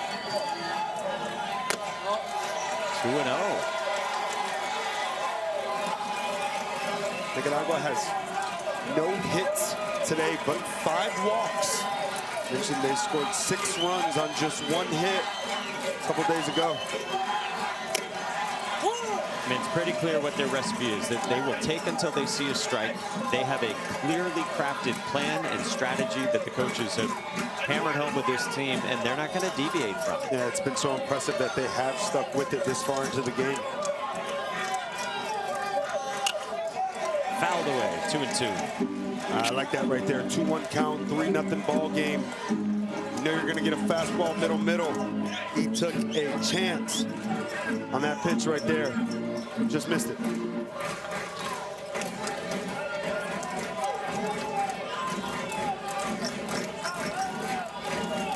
Two-two. Up high and a full count with the tying run at the plate. It's 2 breaking balls missed up in the zone. Scary spot to miss, and the spot as a hitter that you love to see your pitcher missing. He is selling out to the fastball here. 3rd straight full count. This is fouled away by Martinez. He was ready for it. He dotted it. Another foul ball. See at the top left of your screen, neither team has a loss yet. The 8 teams playing today in Williamsport, the ones in the best position to get to the championship game of this whole thing next Sunday. Winner of this game advances all the way to Wednesday afternoon.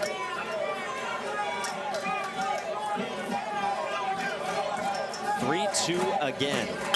Martinez to shorten in the left field base hit. Clemente Sevilla to the plate. Bautista's throw cut, and Nicaragua is on the board.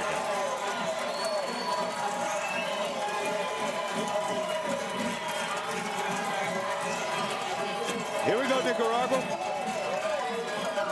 You fight, you fight, you fight. You stay disciplined. You get into a hitter's count. You find the barrel. Great things happen. That's a fastball middle. That's just popped into left field. Great base running. 3-1. Nothing the shortstop Santa Maria can do. Nicaragua still threatening. Only their 2nd hit in the last 11 innings they've played.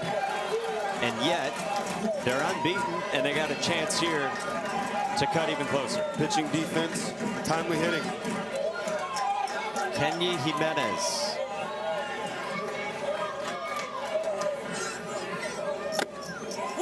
Takes the strike.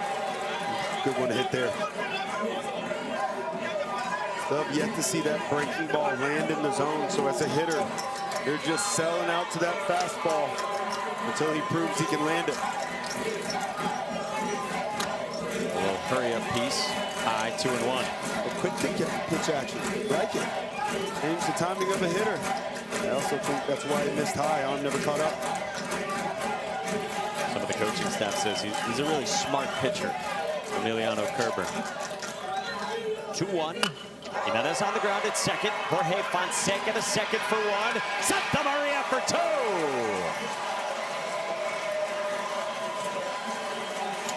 Do it. Mexico. Pitching and defense has been the recipe for them here. And how about a pitcher's best friend? Look at that glove on the ground. Works from the ground up. Shortstop rips it to first base. We still got a 3-1 ball game. Mexico playing that D.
What a special day across baseball today at the Little League World Series. Second game of the day heads to the top of the fifth. Nicaragua gets a run. Mexico gets a massive momentum-shifting double play ball right there. That was huge. How about the importance of that left fielder? Martinez. Castillo. Keeping the double play in order. Pitcher gets his ground ball first and third with one out. That's big time momentum. Way back with Mexico here with the bats now. They lead by 2. Let's see what they can do trying to add on. Tadeo Baez against Jose Martinez Padilla still out there.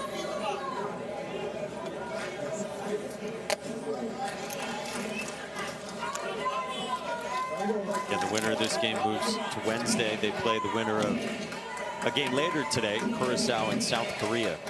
The loser comes back and plays on Tuesday. 2-1 the count.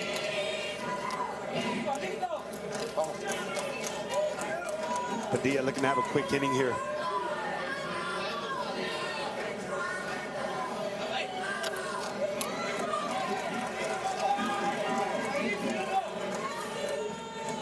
He's done a great job today. Just one free pass, pitching to contact. He gets a roller at short. Jonathan Arroz Chavez had the double clutch. Leadoff man on for Mexico. Just a little bobble costed him there.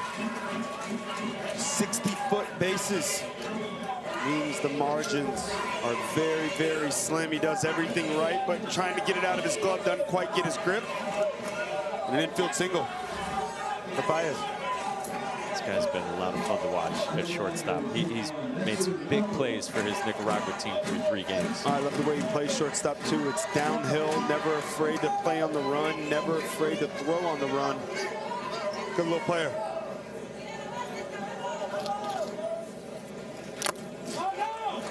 Now, ball 1 to start out, Nestor Melchor. And so because Jose Martinez Padilla now is over the 65-pitch limit, if Nicaragua loses this game, next time you can see him pitch is Saturday. That means at this point they're just going to continue to ride him. He's done a great job today. On the ground, left field, base hit, Nestor Melchor. Man, that's a cool moment for a kid who has been through a lot in the last month and has dealt today with the pressure on the mound. Comes through in the batter's box. All the best players in the world have the ability to flush it quick, just flush it. Whatever bad that happened, doesn't matter if it was just a half inning ago. You still got the bat, you still got to continue to fight, compete for your team. He flushed it, and he gets rewarded with the hit. Response, that's what matters. And he had 3 different meetings trying to get a visa approved to join his teammates here. Finally does, even after the coaches were thinking about what spot they would do on the roster. Nestor Melchor gets to come here and have a nice moment in Williamsport. Gael Santamaria drops down the bunt. Martinez Padilla to third for the lead runner in the first out. How about it? That's a well-coached club. You got first and second, no outs. Yep, they're going to bunt late in the ball game, but he bounces off the mound, and look at this athleticism. Fields it in a way in which he could spin and make a throw, and look at the shortstop. How about that response real quick? A little bit up the line, drags his foot. Well done, big out. It's always such an intense look for the shortstop, Jonathan Arroz Chavez. Line foul to start by Esteban Bautista. And what a big out that was. This game could have unraveled. They finally get a run on the scoreboard in the bottom of the 4th. Looking to come out and have a fast inning. Mexico looking to add on, get that run back. Great play, fundamentally sound. You a sushi guy? Love sushi. Love it. You? Oh, yeah. So good. Favorite roll? Anything. I like it like a dragon roll. Okay. But truly, anything you put in front of me, I will eat. Didn't you get some sushi? Yeah. The other day here? Some grocery store sushi. All right. I told you, I don't discriminate. South Korea? Oh, yes, and from them. Yeah. Sorry, it's hard to keep track of. I'm always watching you, Mikey. I've had quite a bit, clearly.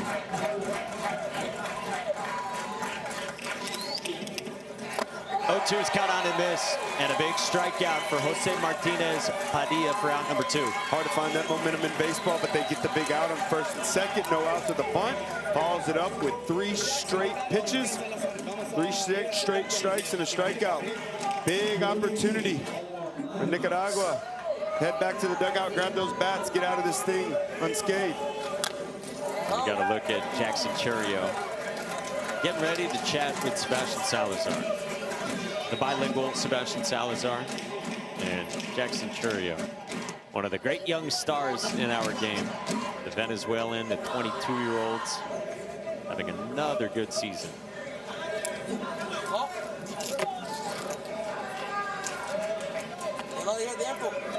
There's some confusion there between the catcher and the pitcher.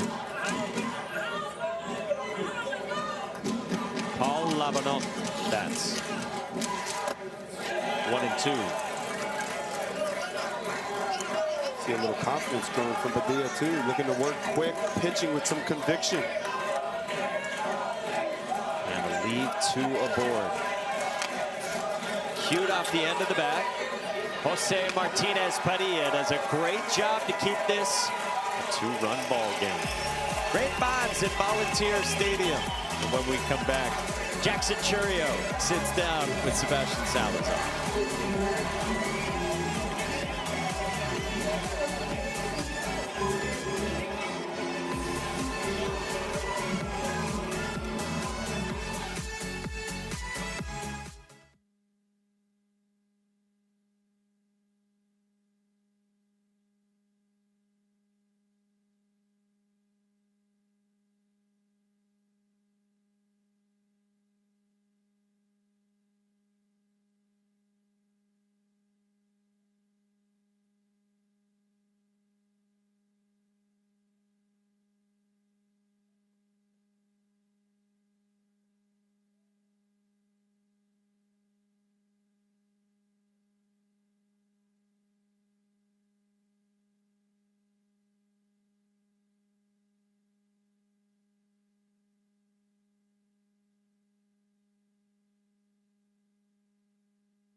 I could choose a superpower, probably super speed.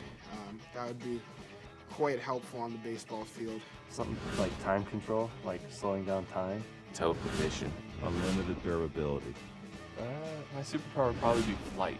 The ability to fly. I'd be able to fly. Si yo tuviera un superpoder, me gustaría volar. O sea, quizás retroceder en el tiempo o volar. The ability to fly. I'd like to fly. That'd be cool. It would be to be able to fly so I could steal more homers. I choose to be a little bit taller. Me too, Ozzy. Jackson Churio would like time travel or flying. Right now, he gets to chat with Sebastian Salazar. Sebi? Michael, thank you so much. We are truly in the midst of it. This is what this day is all about, true access to your big league heroes. Jackson, cuéntame qué estás viviendo, qué estás sintiendo en estos momentos. La verdad que es súper especial. Me siento muy contento de estar aquí y disfrutando este gran momento. He said it's super special, very happy to be here and really enjoying this great moment. Now, he's had plenty of great moments in his career, but I want to get a sense of just how much the big leaguers really follow this tournament. Oye, ¿están siguiendo este torneo así mucho en las grandes ligas? La verdad que sí, cada vez antes del juego, antes de la práctica, veíamos un par de juegos y disfrutábamos juntos. Yeah, he says that they're really following every day before the game. It's on in the clubhouse, they're watching, and they're enjoying it just as much as anybody else. Cuéntame un poco de su experiencia cuando fuiste un juvenil, jugando ahí en Venezuela. O sea, ¿cómo era tu experiencia de Little Leaguer? No, la verdad que es súper especial. Lo disfrutaba bastante, sentía era algo, o sea, esto para mí es un sueño, la verdad. It's a dream come true, not just playing, but also being here now. Y a ver, me están diciendo que usted quizás no participó en este torneo, pero en de 2017 en el Intermediate Little League. ¿Qué te acuerdas de ese torneo, de ese evento? Fue súper especial porque mi papá era el manager. Creo que vivimos uno de los mejores momentos que puedo decir en el momento, y la verdad que súper contento. Sé que mi sueño era venir a este evento exactamente, pero mira, tengo ahora como fanático. I asked him about his experience, not in the Little League World Series, but in the Intermediate World Series, and he actually told me that it was a super special moment because he got to get coached by his dad there. His dream was always, though, to be here in Williamsport, and today it's a dream come true. Look at him. He's here. A ver, ¿no mencionaste los 3 jonrones? Sí, la verdad que sí. Yo creo que siempre tiene esa habilidad y, como le he dicho, me lo he disfrutado.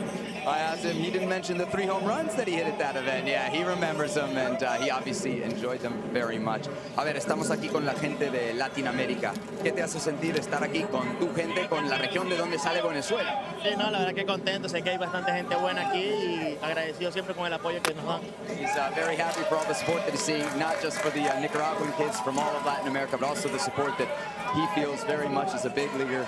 Oye, ¿qué es de esa pasión Latinoamérica? Que siempre tenemos tantos peloteros, jugadores de grandes ligas tan buenos. ¿De dónde sale eso? No, yo no sé la verdad, pero sí tenemos bastante gente buena. Se compite mucho y es algo muy bueno. I asked him, you know, where does all this talent in Latin America come from? And he says he doesn't really know, but it's true that there's a lot of it and they can compete with anybody across the world.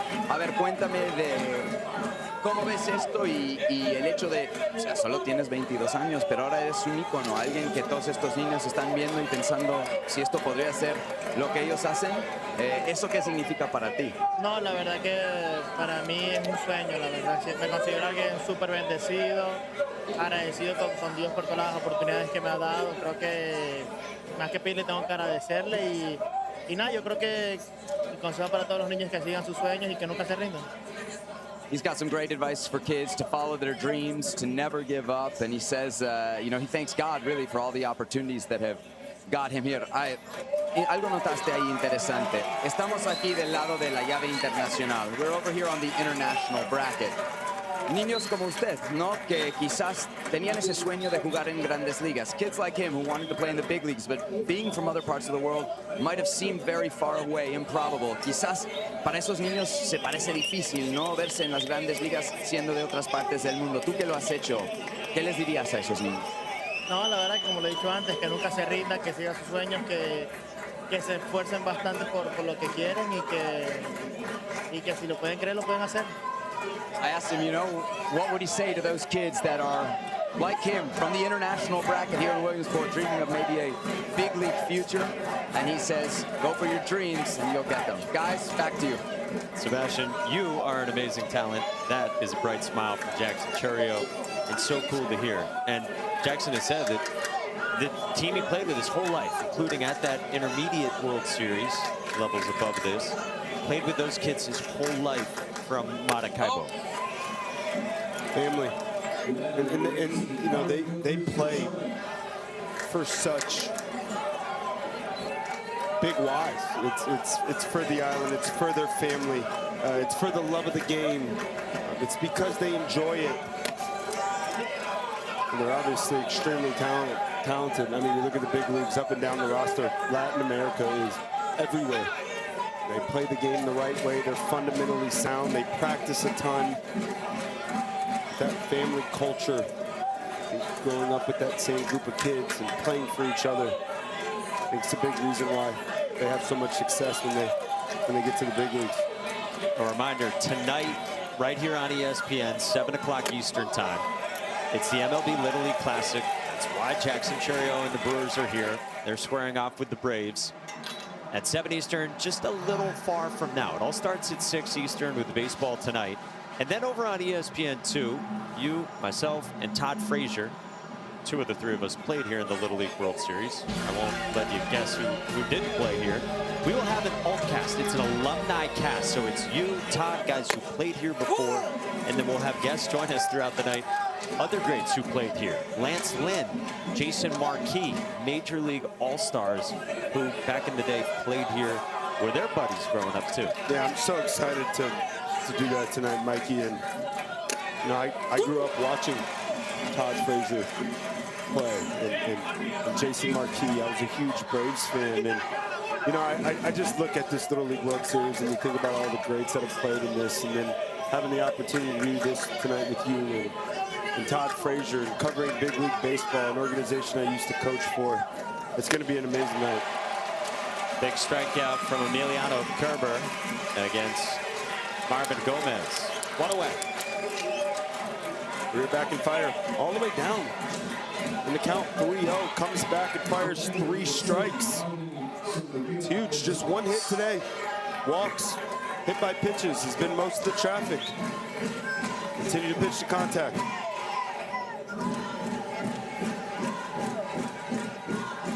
One out, one on. And now Marvin Somariba up high to start. That's back-to-back too. That 3-2 count. Fastball was a little bit out of the zone, so the miss with the fastball has been elevated. Once again, I think the key for a hitter, push him down in the zone, set your sights at a certain point, and you're unwilling to go above it.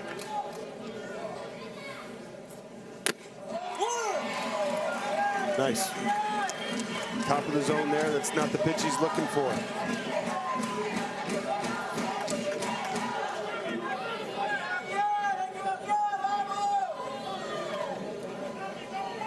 One. Oh, Buckles, really good breaking piece. Fastball up in the zone, dotted. That breaking ball starts up and out of the zone. A little bit of a knee buckle, gets the call. Emiliano Kerber deals a 1-2. Good decision there to go back to it. Misses high, big key as a hitter, 2 strikes. Got to think the other way, stay committed to the number 1. Now you got to be willing to expand to the top of the zone. Got to think short swing the other way.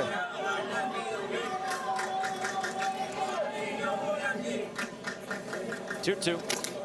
Yeah, full count.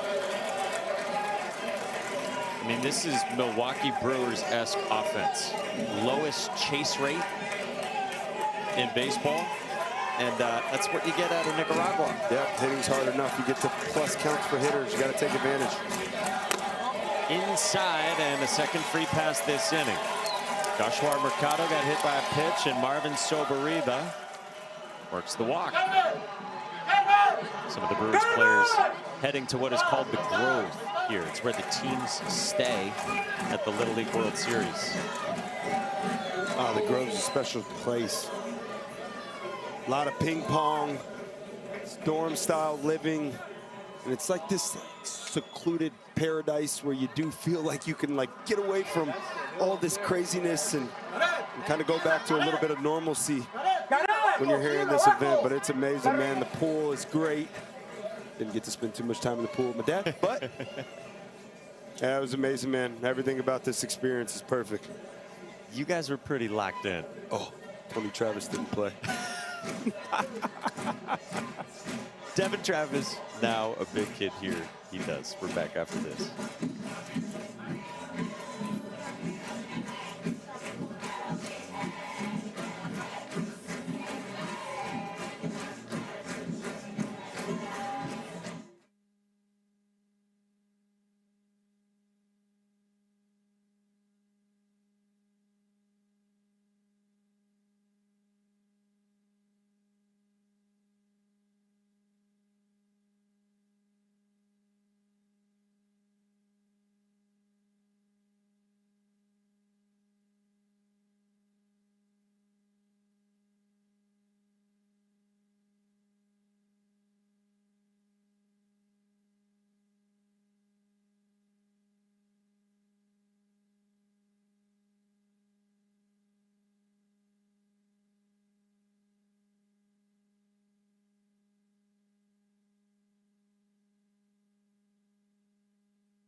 The Little League Baseball World Series is presented by T-Mobile.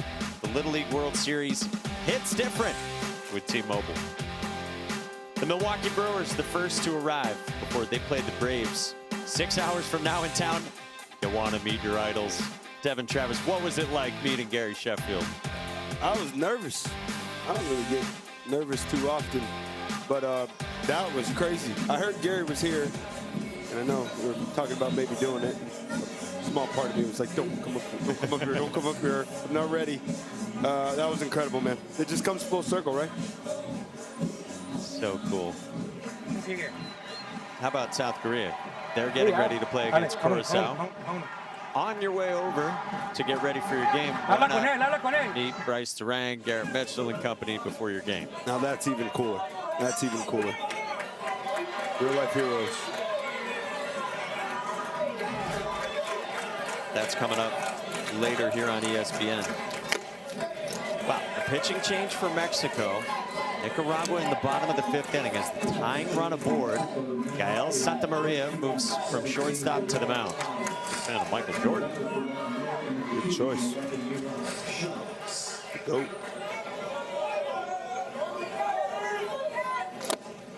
Says he likes MJ for his discipline. Had a lot of that. You see him showing bunt there. These are all players. Yep, these are all players. Don't see bunt with one out, first and second, but they are down 2 runs. He's going to be swinging it here. Teams from Nevada and Washington already getting autographs after they played. On the bunt, it's not in time. Giovanni Uros Chavez drops one down, and the bases are loaded for Nicaragua. Well, that's why they bunted. Small ball, forcing pressure. Play your game, well done. Just deadens it. Right in front of home plate in Santa Maria. Mike, you mentioned he came from shortstop. He's an incredible athlete, but his foot gets stuck in the ground. And once again, that little bit of a miscue is the reason. But Chavez is safe at first. Bases loaded, 1 out. Nicaragua looking for some late lightning again. And now their second baseman, Sergio Giron. He says his parents guided him to play the family sport of baseball. He's in a major spot here, trying to come through for his country. No matter what happens here, you have to find a way to score at least 1. Something in play in the middle will do it.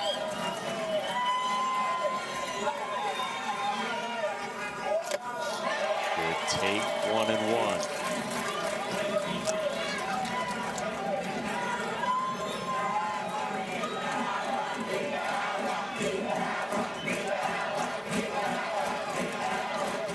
The Nicaraguan fans chant their support.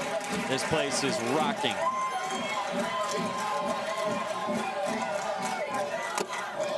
Down 2-1.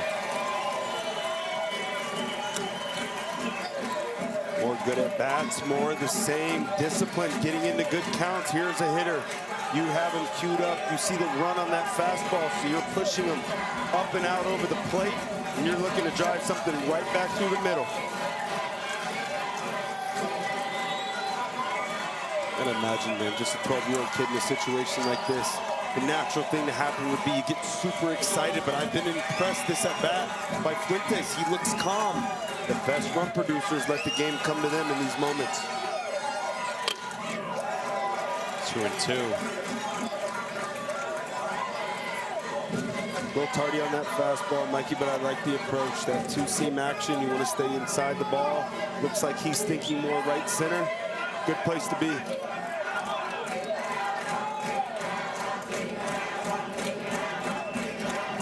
Manager telling him, just make contact, find a way. Tension dripping over Volunteer Stadium. 2-2 inside, and it hits Sergio Giron. It's a 1-run ball game. Wow.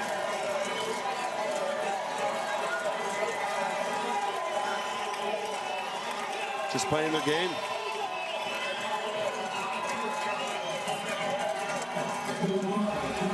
A fastball, that 2-seamer, it just continues to run. And you could hear, initially when it was live, a little nick of the pants. And there you saw it.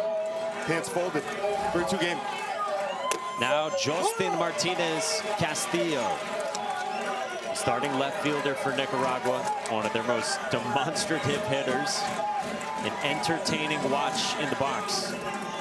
They say he's short, but he's fast. He's an excellent runner. They call him the little giant at 4'9". Celebrates his birthday tomorrow. Got to find a way to put it in play here. Infield's in. Stop by, got it, Garcia. Big time.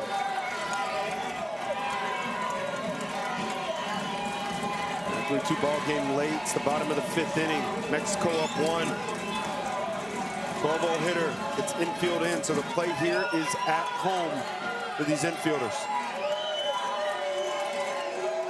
Mexico's manager comes out, and the Nicaraguan fans are letting him hear it. Hey.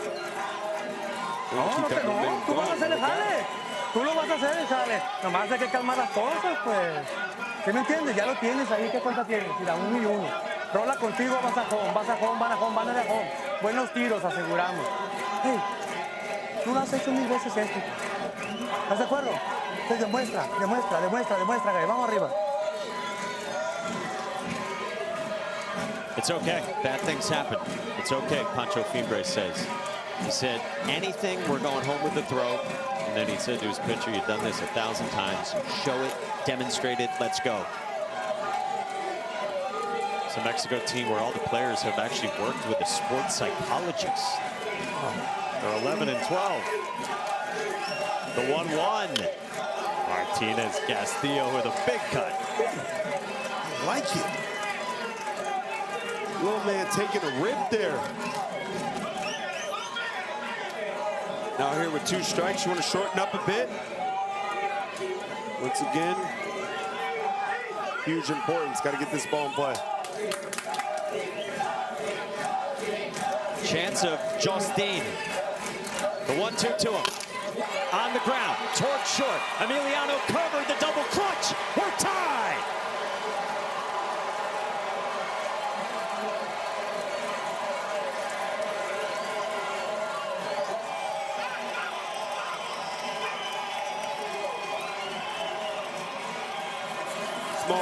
Small margins. What an at-bat by Castillo. Infield in, little bit of a cue ball.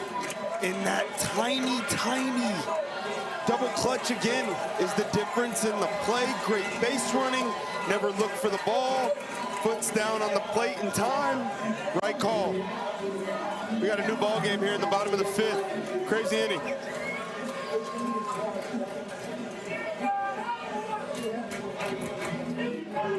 Now look at the bat right there, too.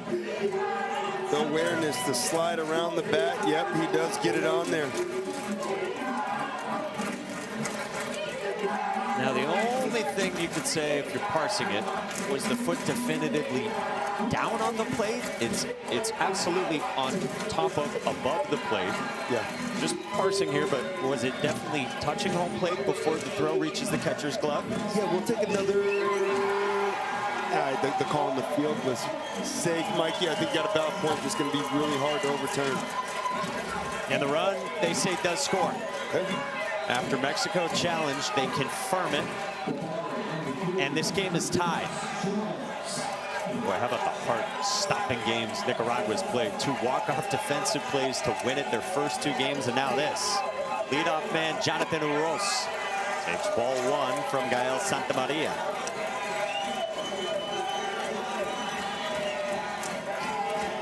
Patient hitter who walked his first time.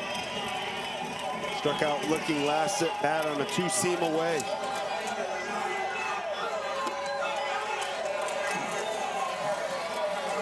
(2-0). Man, great take. Great pitch. Even better take in the driver's seat now. You are ready to go. You got him queued up for a fastball. Middle. Bases loaded. 1 out. Nowhere to put you. Get ready to let it fly.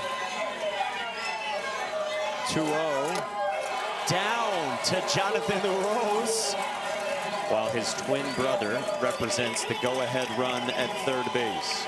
Giovanni Uros had that bunt single. He's at third. while Jonathan Uros tries to give Nicaragua the lead.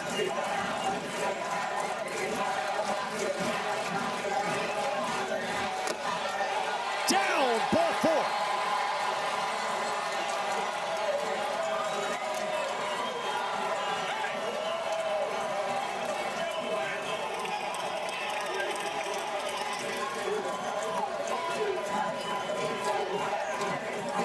Man, this group's relentless. Just sticking with the game plan throughout, forcing these Mexico pitchers into the strike zone.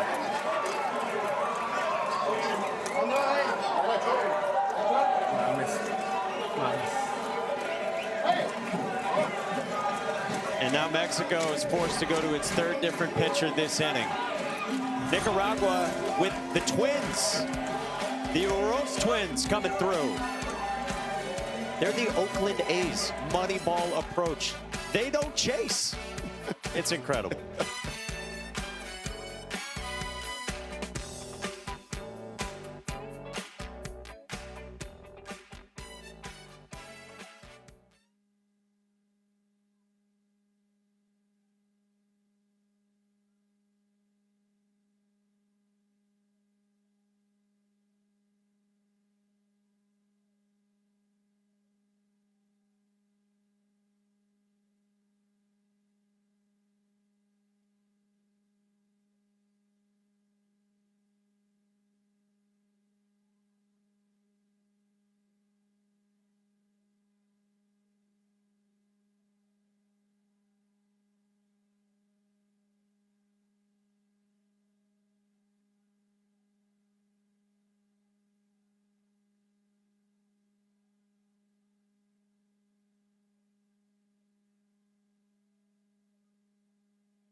Team Canada, boys from Vancouver.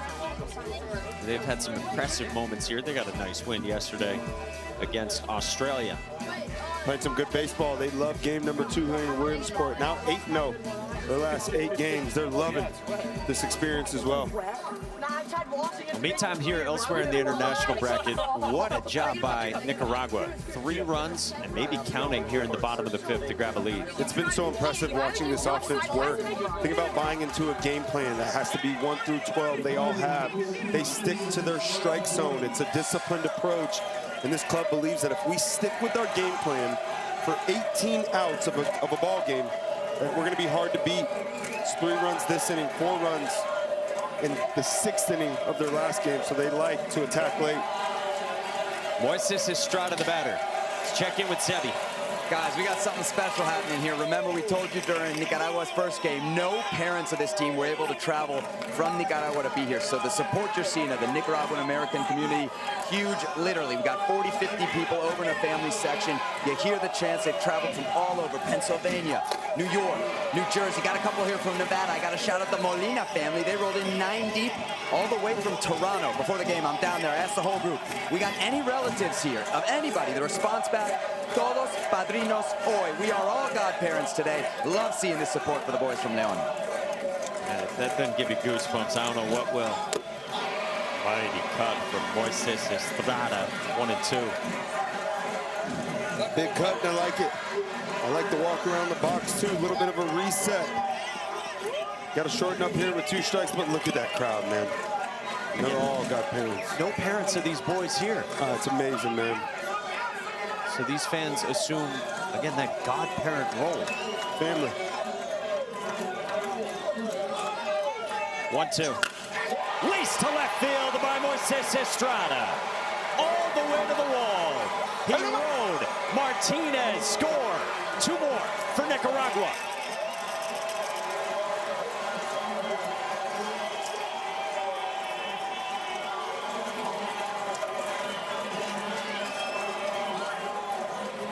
Man, oh man, this place is bumping. The Nicaragua fans are fired up.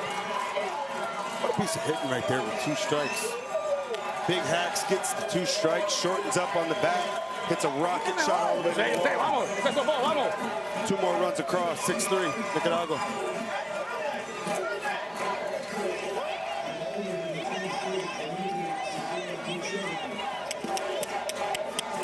They are an inning away from being 3-0 here, and that's only their second extra base hit through 3 games.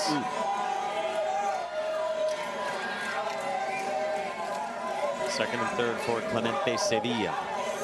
So the Brewers are here watching, and when that plane touches down and the bus comes over, the Atlanta Braves will be here watching. One of the 4 best records in baseball. Mexico is going to intentionally walk Clemente Sevilla to load the bases. That is the right move right there. You put a force now at every base. Sevilla, Pachardo, most explosive, dynamic player in this lineup. Braves have arrived. Yeah, so you put them on, that's the smart thing to do. Expect the infield to come all the way in. All right, they're going to play for 2 in the middle. Risky. Kendry Arauz takes a strike. And 3 runs here, bottom of the 5th. Just 3 outs left offensively. They're going to choose to play the middle infield back.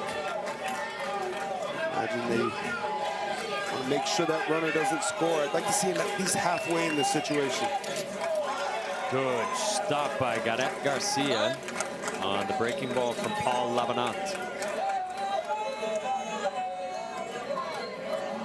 He's been great today. Nicaragua plays in wacky games. Today it's a 5-run bottom of the 5th for now on 2 hits. Friday it was 4 runs on no hits in the top of the 6th. What a stop. Yeah, 2 hit by pitches, a walk. Runner scored on a fielder's choice, a base hit bunt. Excuse me, 2 more walks actually. 3 walks. Fielder's choice, 2 singles, and 5 runs this inning. Lace in the left center field, base hit again. Uros, Estrada, both score. Another 2-run double. And it's 8-3 in this massive 5th inning for Nicaragua.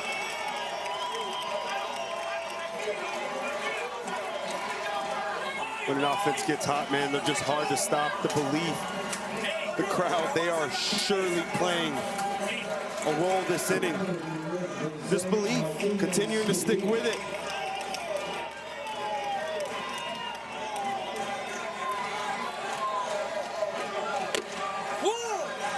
Strike 1 to start out, Jose Martinez.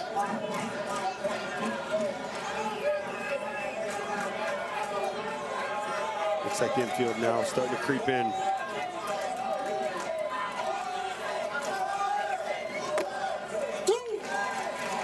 Great pitch, great pitch. Dots it on the black.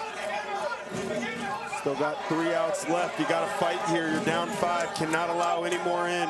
Up big here, 0-2. You are going for the strikeout throughout the rest of this at bat. Something in the zone below, something above with the fastball. Just an amazing scene with these Nicaraguan fans. Incredible. Love their baseball.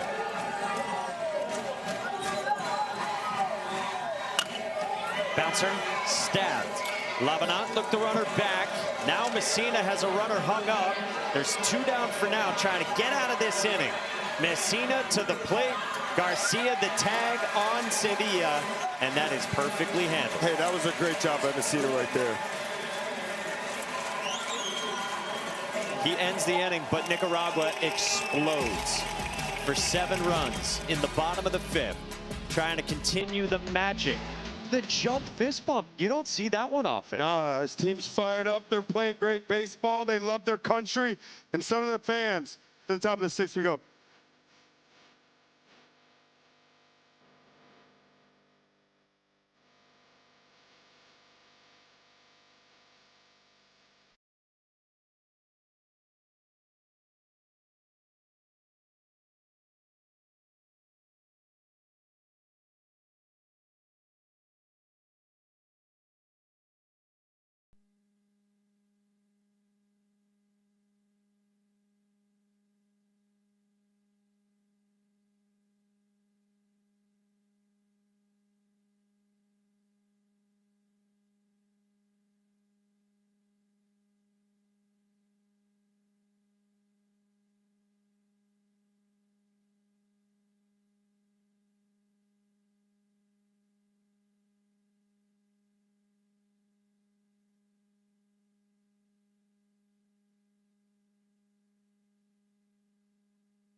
The Brewers are hanging out in what we call the Grove. I've never been fortunate enough to be there. Devin Travis, what's it like? Oh, I played a lot of ping pong right there. Oh yeah, what a great place. It looks the exact same. So much fun, man. Look at the big leaguers hanging out with the little leaguers. Awesome, man. So awesome. Yeah, this place. Bouncer at third, and Marvin Somariba retires Matias Garcia. Yeah, one away. Two more to get. The biggest one is the first one. And the Atlanta Braves, we showed you a touchdown. So everything that we just went through, what, the last hour or so with the Brewers, we get to do it again with the Braves. Yes, we get to do it for the rest of the day, throughout the night.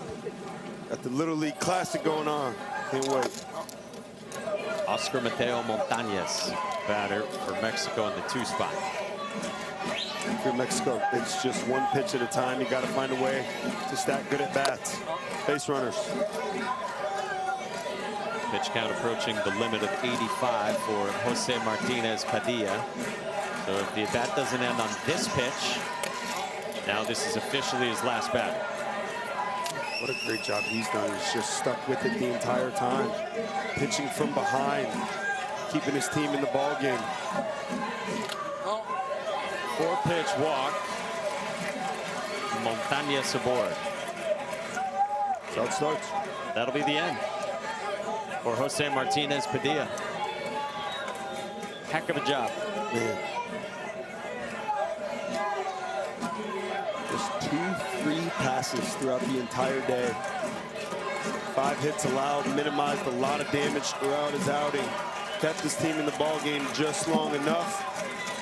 That's a 5 1/3. They'll make a move. Great job by that young man right there. Hey, buen trabajo, papá. Dame la bola. Buen trabajo, eso es. Lo que planeamos lo hicimos, lo logramos, vamos. Vamos, va a primera, va a primera. Great work. That's it. What we said we'd do, we did. And what a job by Jose Martinez Padilla. Unbelievable. I mean, it's so special what this team's done. 2 magical wins their first 2 games. They played Wednesday. They won it 2-1. They got an outfield assist to walk it off, then a play at the plate in their second game. And then today, 7 runs in the bottom of the 5th. Devin Travis, Mike Monaco upstairs with you. If you're just joining us, if you're flipping around on your Sunday, this is one of the most special days on the baseball calendar. We're right in the heart of the end of the season in Major League Baseball. You got 2 of the best 4 teams in baseball, Braves and Brewers. They played the first 2 games of their series in Milwaukee. Now they come here to the Little League World Series. You get Major League players watching Little League players, and then tonight, across town, it's going to be these Little Leaguers filling a small, intimate ballpark to watch some of the best players in this sport go at it. And this is normally the time of the year where the stress starts to build, the playoff shapes start to really form, and this opportunity to just come here and have some fun. You know, you can get stuck in the midst of a big league season, 162 games. It's day in and day out. How am I going to find a way to just enjoy it? And you get to come here and look at the kids. I think that these big leaguers see themselves too in the bodies of these kids out on the field, and I think it's just a great reminder for each and every big leaguer that the game of baseball, it never really changes from the time you're a kid until you get to the big leagues. You gotta have fun. That's the most important thing. Yeah, that was cool asking Gary Sheffield what his advice is. And he says, make sure you enjoy it no matter what. Yeah, it's hard to enjoy it sometimes, man. And it's the hardest game in the world. You hit 300, that's 30% success rate, which means you fail a lot more than you succeed.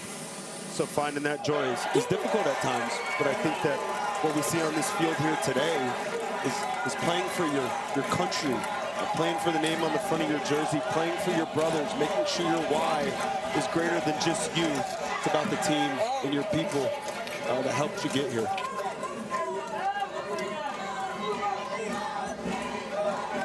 Hope flickers right now for Mexico.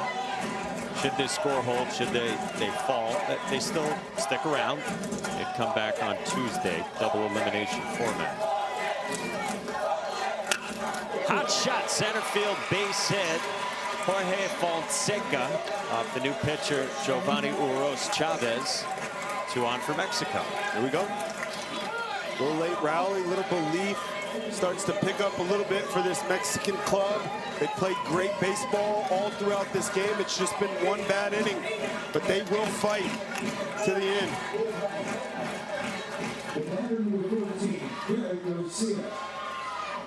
We will get yet another mound visit.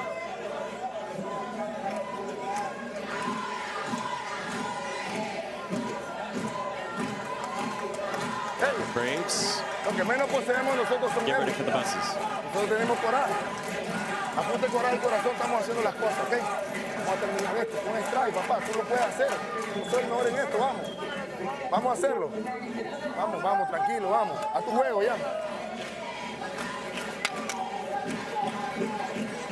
What we have the least of is nerves. We have courage. We need to finish this. Throw strikes. We're going to do this. Stay calm. Play your game. Stay calm. Great messages. Mike, you've done this event for a while now, and I know how much you look forward to it. Is this how? This is always, I mean, it's loud, packed, people everywhere, excitement, smiles. Is this normal? Yes. I mean, it's just, I always say to people, it's hard not to be happy here. Like, it's, to me, this is the most pure sports that we have. It's 12-year-olds, they're smiling, they're learning about what they've overcome in their lives, they're coming to the best possible setting to play the sport they love. And then today, you get the best players in the world who are in the grind of a 162-game season, remembering why they love this sport. It transports them back to when they were this age. That's well said, Mike. 2-2 on Garcia. I think that's why a lot of people fall in love with this event. Watching on TV back home. You know, it comes at a great time on the calendar, too. Waiting for football, college football, NFL to get started. And you got this to turn on. And again, it's hard not to smile watching it.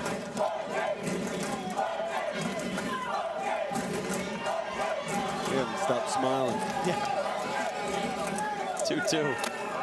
Chris outside, full count. Now this gets interesting. You load the bases here. You get the tying run to the on-deck circle. Their goal here now is to find a way to get the tying run to home plate. Hit hard into left field. Montañez scores. It's 8-4. And the tying run indeed is on deck for Mexico. And 1 out only in the top of the 6th. Hey, Mexico. Great swings, quality at bat, staying in the strike zone, getting into hitting leverage counts, and taking advantage.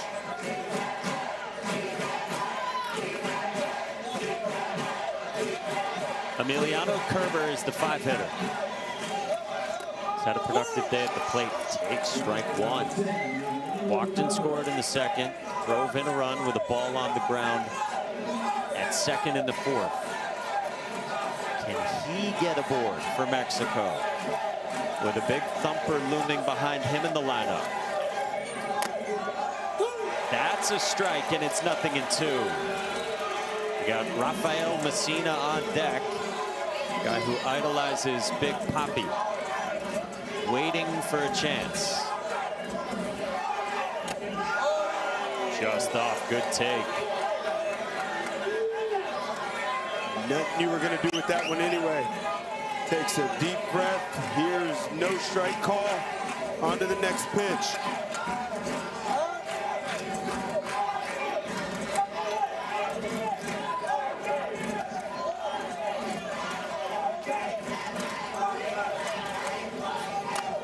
Two and two with Messina waiting. Nicaragua, they played 2 games. Mexico only 1. So thinking about pitching here, 3 of their bigger arms are unavailable today. With Ronald Acuna Jr. and the Braves arriving. A full count. Phoenix City, Alabama there to greet Ronald Acuna Jr. and the Braves. That Alabama team just 90 miles away from Atlanta. 3-2 pitch. Herbert pops it foul. Great battle. What drama. Man. Get the first out quickly. Knock Padilla out of the game. Nicaragua still has not retired. One Mexican hitter. Cut and a miss. 2 down, and Giovanni Uros Chavez pounds the chest. We're back in fire, young man.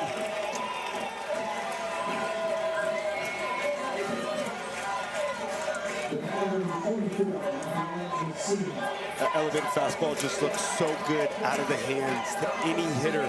It's the hardest pitch to lay off of. The 3-2 count, you're sold out to the heater. Chavez wins that big battle.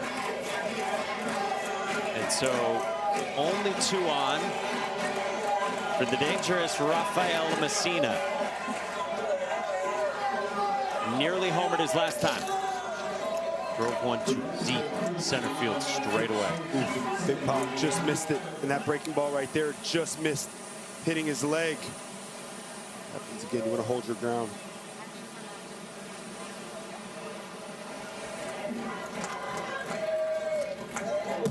To the backstop, and now 2 in scoring position.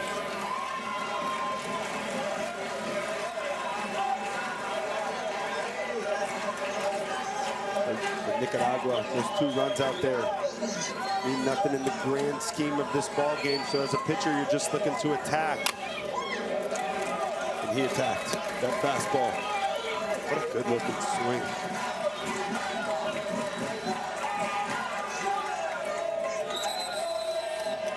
As a pitcher here, you're throwing it middle. Let him hit it as far as he can. Whatever you do, you cannot allow a free base runner. You're up 4.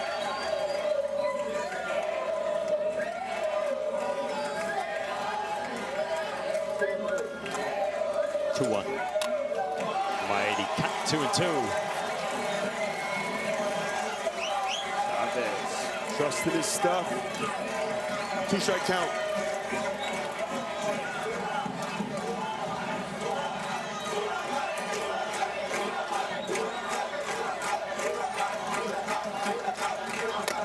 Good take by Messina. Catcher set up way off the plate there, trying to steal one, hit his spot. But a great take. Tying man's on deck for Mexico. Strike 3 called. Nicaragua wins again in comeback fashion.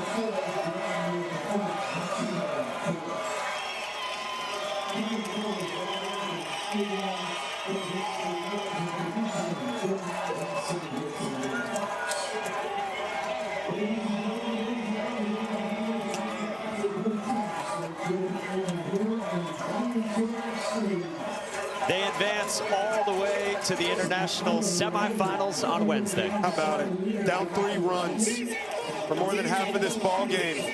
They scratched one across in the bottom of the 4th. They stayed consistent to their game plan.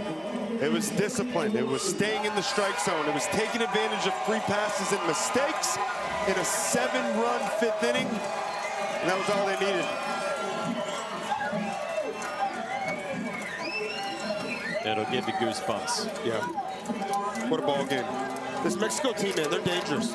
And they played some great baseball today in Nicaragua. Their fans, the energy inside of this stadium, you got to give them so much credit. They just continue to fight and pluck away. Watch out for this Mexico team, though. They're deep. They have the pitching depth to be able to make a comeback out of the elimination bracket. Story right now belongs to Nicaragua, 3-0. It's only the 4th team from this country to reach the Little League World Series.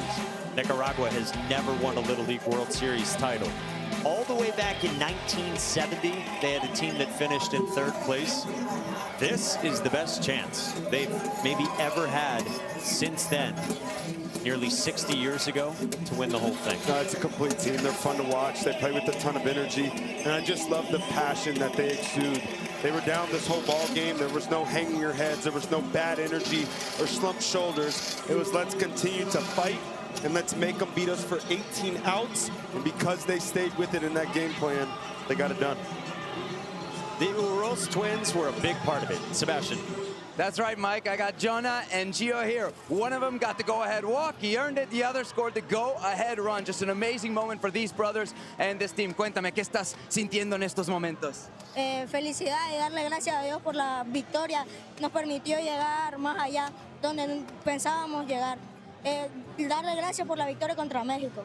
He's very thankful to God for this victory against Mexico and that this team is going farther than even they might have believed that they could. Cuéntame de tus emociones y qué se siente no solamente ganar, pero ganar de esa manera. Llevan 3-0 atrás. Primeramente, dar gracias a Dios por darnos esta oportunidad. Yo me siento muy feliz por haber dado la victoria a mi equipo. Ese equipo era muy bueno, pero nosotros éramos mejores. He gives Mexico a lot of credit, says it was a really good team, but we were better, and he's very happy that he could help his team get to the win. Okay, one last thing. We got all these fans here, toda esta gente apoyándote aquí y en Nicaragua. ¿Eso qué significa para ti? Significa mucho porque estamos representando no solo un país, a todo un continente. Estoy muy feliz por estar aquí y representar a mi país con mucho orgullo.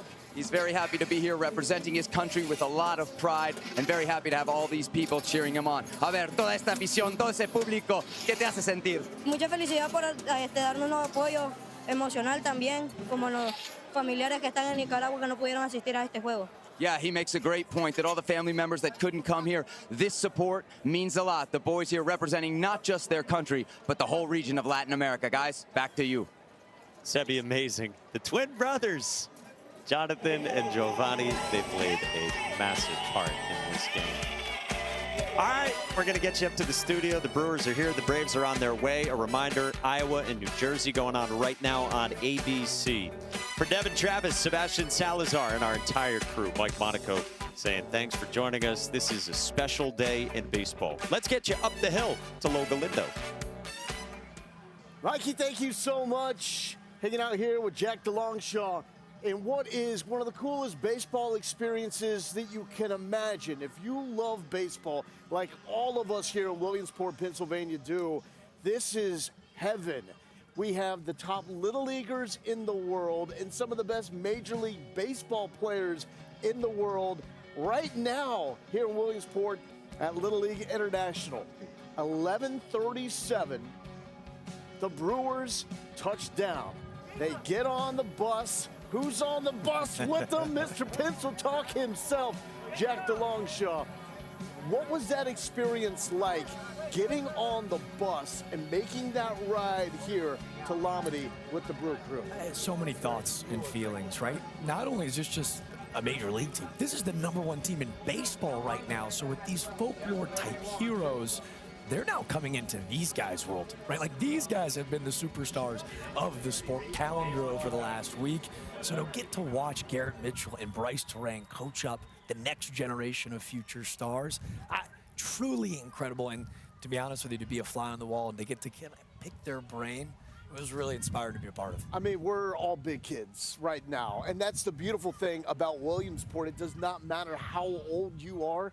You're just a big kid. So I'm sure you're sitting on that bus, and there is a moment for you that probably these 12-year-olds are experiencing as well. There's a level of giddiness, right? Where, like, maybe I got a poster on the wall of Jacob Mizorowski. To me, one of the really more fascinating storylines was Garrett Mitchell, right? We got that interview, by the way. That went nuts, UCLA star. But he and his wife, who is an absolute beast on the softball field, are expecting their first child. He's going to be a girl dad. And I was really curious his thoughts on, like, hey, what's this going to be like now here in Williamsport as a Pops?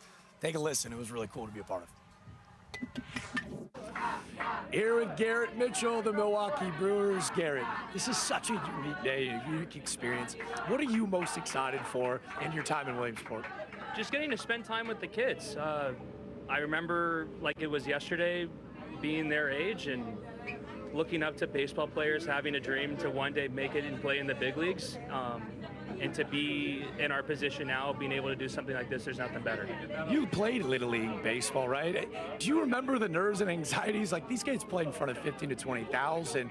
You know, if you could give some advice, what would that be? Breathe, stay calm, enjoy the game. Remember what it took for you to get here. I never had to play in front of that many people at that age. But Leo and I were talking kind of about those jitters and those nerves that you get and that anxiousness, but it's all excitedness just to go play the game. And knowing how to channel that, I think a big thing for that is knowing how to breathe and work through that, but you use that, I think it's a superpower. My final question for you, man. First off, congratulations. You and your wife just announced you're having a baby girl, and this year in the Little League World Series, 2 girls are playing. Can you talk to maybe the impact and how inspiring it is for, future girls in baseball and potentially one day maybe your daughter? Well, it's absolutely amazing. Thank you for saying that. I appreciate that first and foremost. I think it's wonderful for the game. I think there's room for everyone in the game, It's just breakthrough, right? Like, it doesn't matter who you are, where you come from. If you can play the game and you can play it at a high level, you should be able to play it. And that goes across all sports. Congratulations again, Garrett. Now, here's the deal. We got to have some self-awareness. My guy, Leo here, far better at the job than I am. So